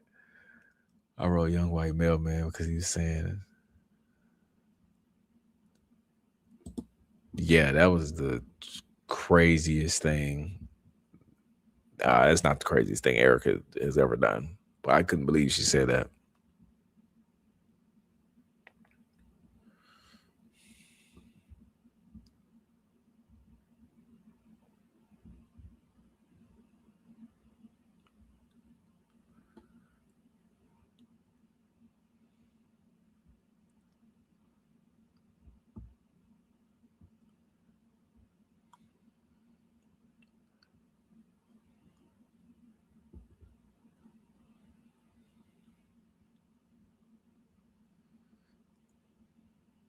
Sorry, I'm so quiet. I'm reading.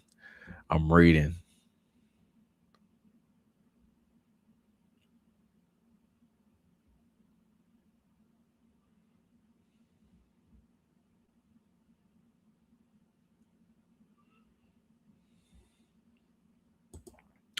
I didn't even think about that. Thank you for telling me. I feel old. I gotta figure out how YouTube works. That is a great point. Schedule the live so that way it already notifies. Thank you so much. Here I am on TikTok talking about I'm going live in 10 minutes. Bro, I am a fool. That's crazy.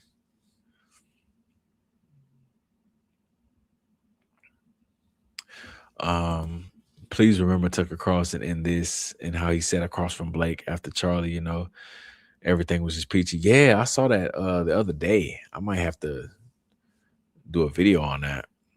I saw how Tucker Carlson kind of was like, I'm not really buying what y'all talking about.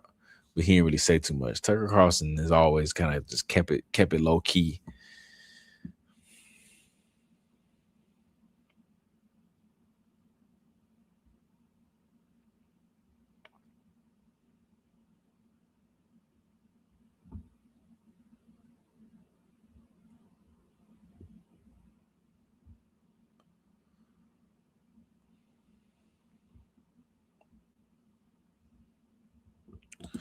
I seen some of this today. It's propaganda. Follow the money. The CK show is under Salem Media, which is registered foreign agent. I saw a Twitter user today talking about.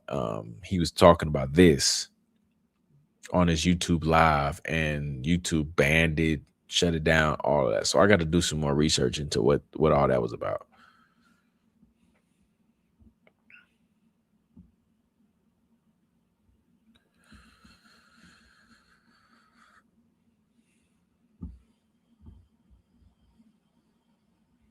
Yes, happy Easter. I know that is 1 a.m. for me, so it's over now, but happy Easter to all of y'all as well. Got a stupid Turning Point letter asking to help fund their cause. Oh my Lord. If you didn't rip that up and fed it to your dog.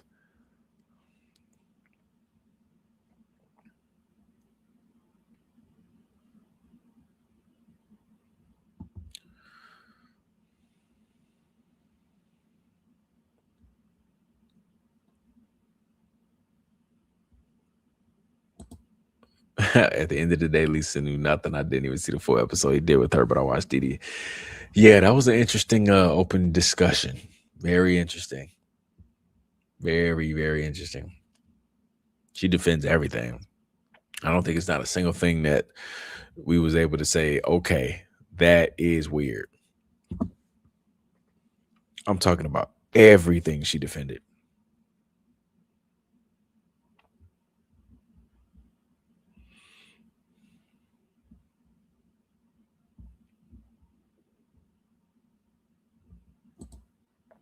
I agree.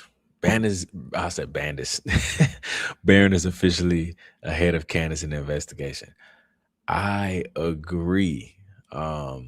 Candace is ahead as far as like Erica Kirk's timeline. Specifically with the whole, she was at the airport already and all of that. But as far as like overall, Barron been on it, man. He's been on fire.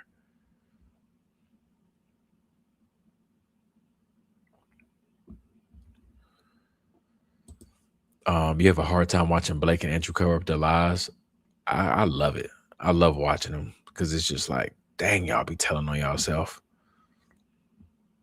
They just be telling on themselves.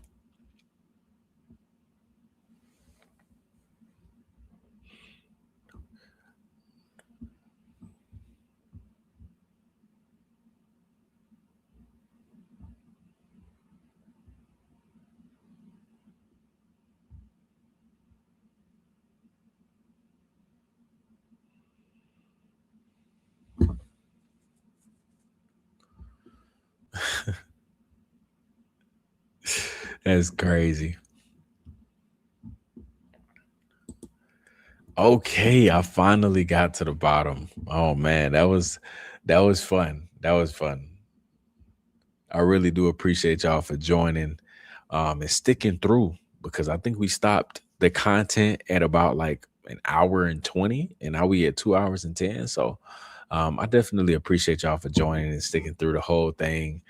I now know how to go live on YouTube and put out an alert in the schedule and all of that. So learn something new every day. It's Sunday, so I got plenty of time to go live again. So I'll go live again sometime this week.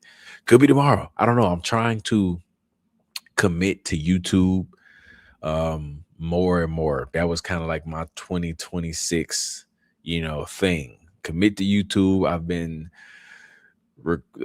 asked a million times to commit to YouTube and start doing stuff on here. So we're here. I'm in it now. So yeah, it is only Sunday, so I'm for sure will commit to another day, maybe 2 days this week on live, depending on how Candace and Barron do and all the other stuff that's going on.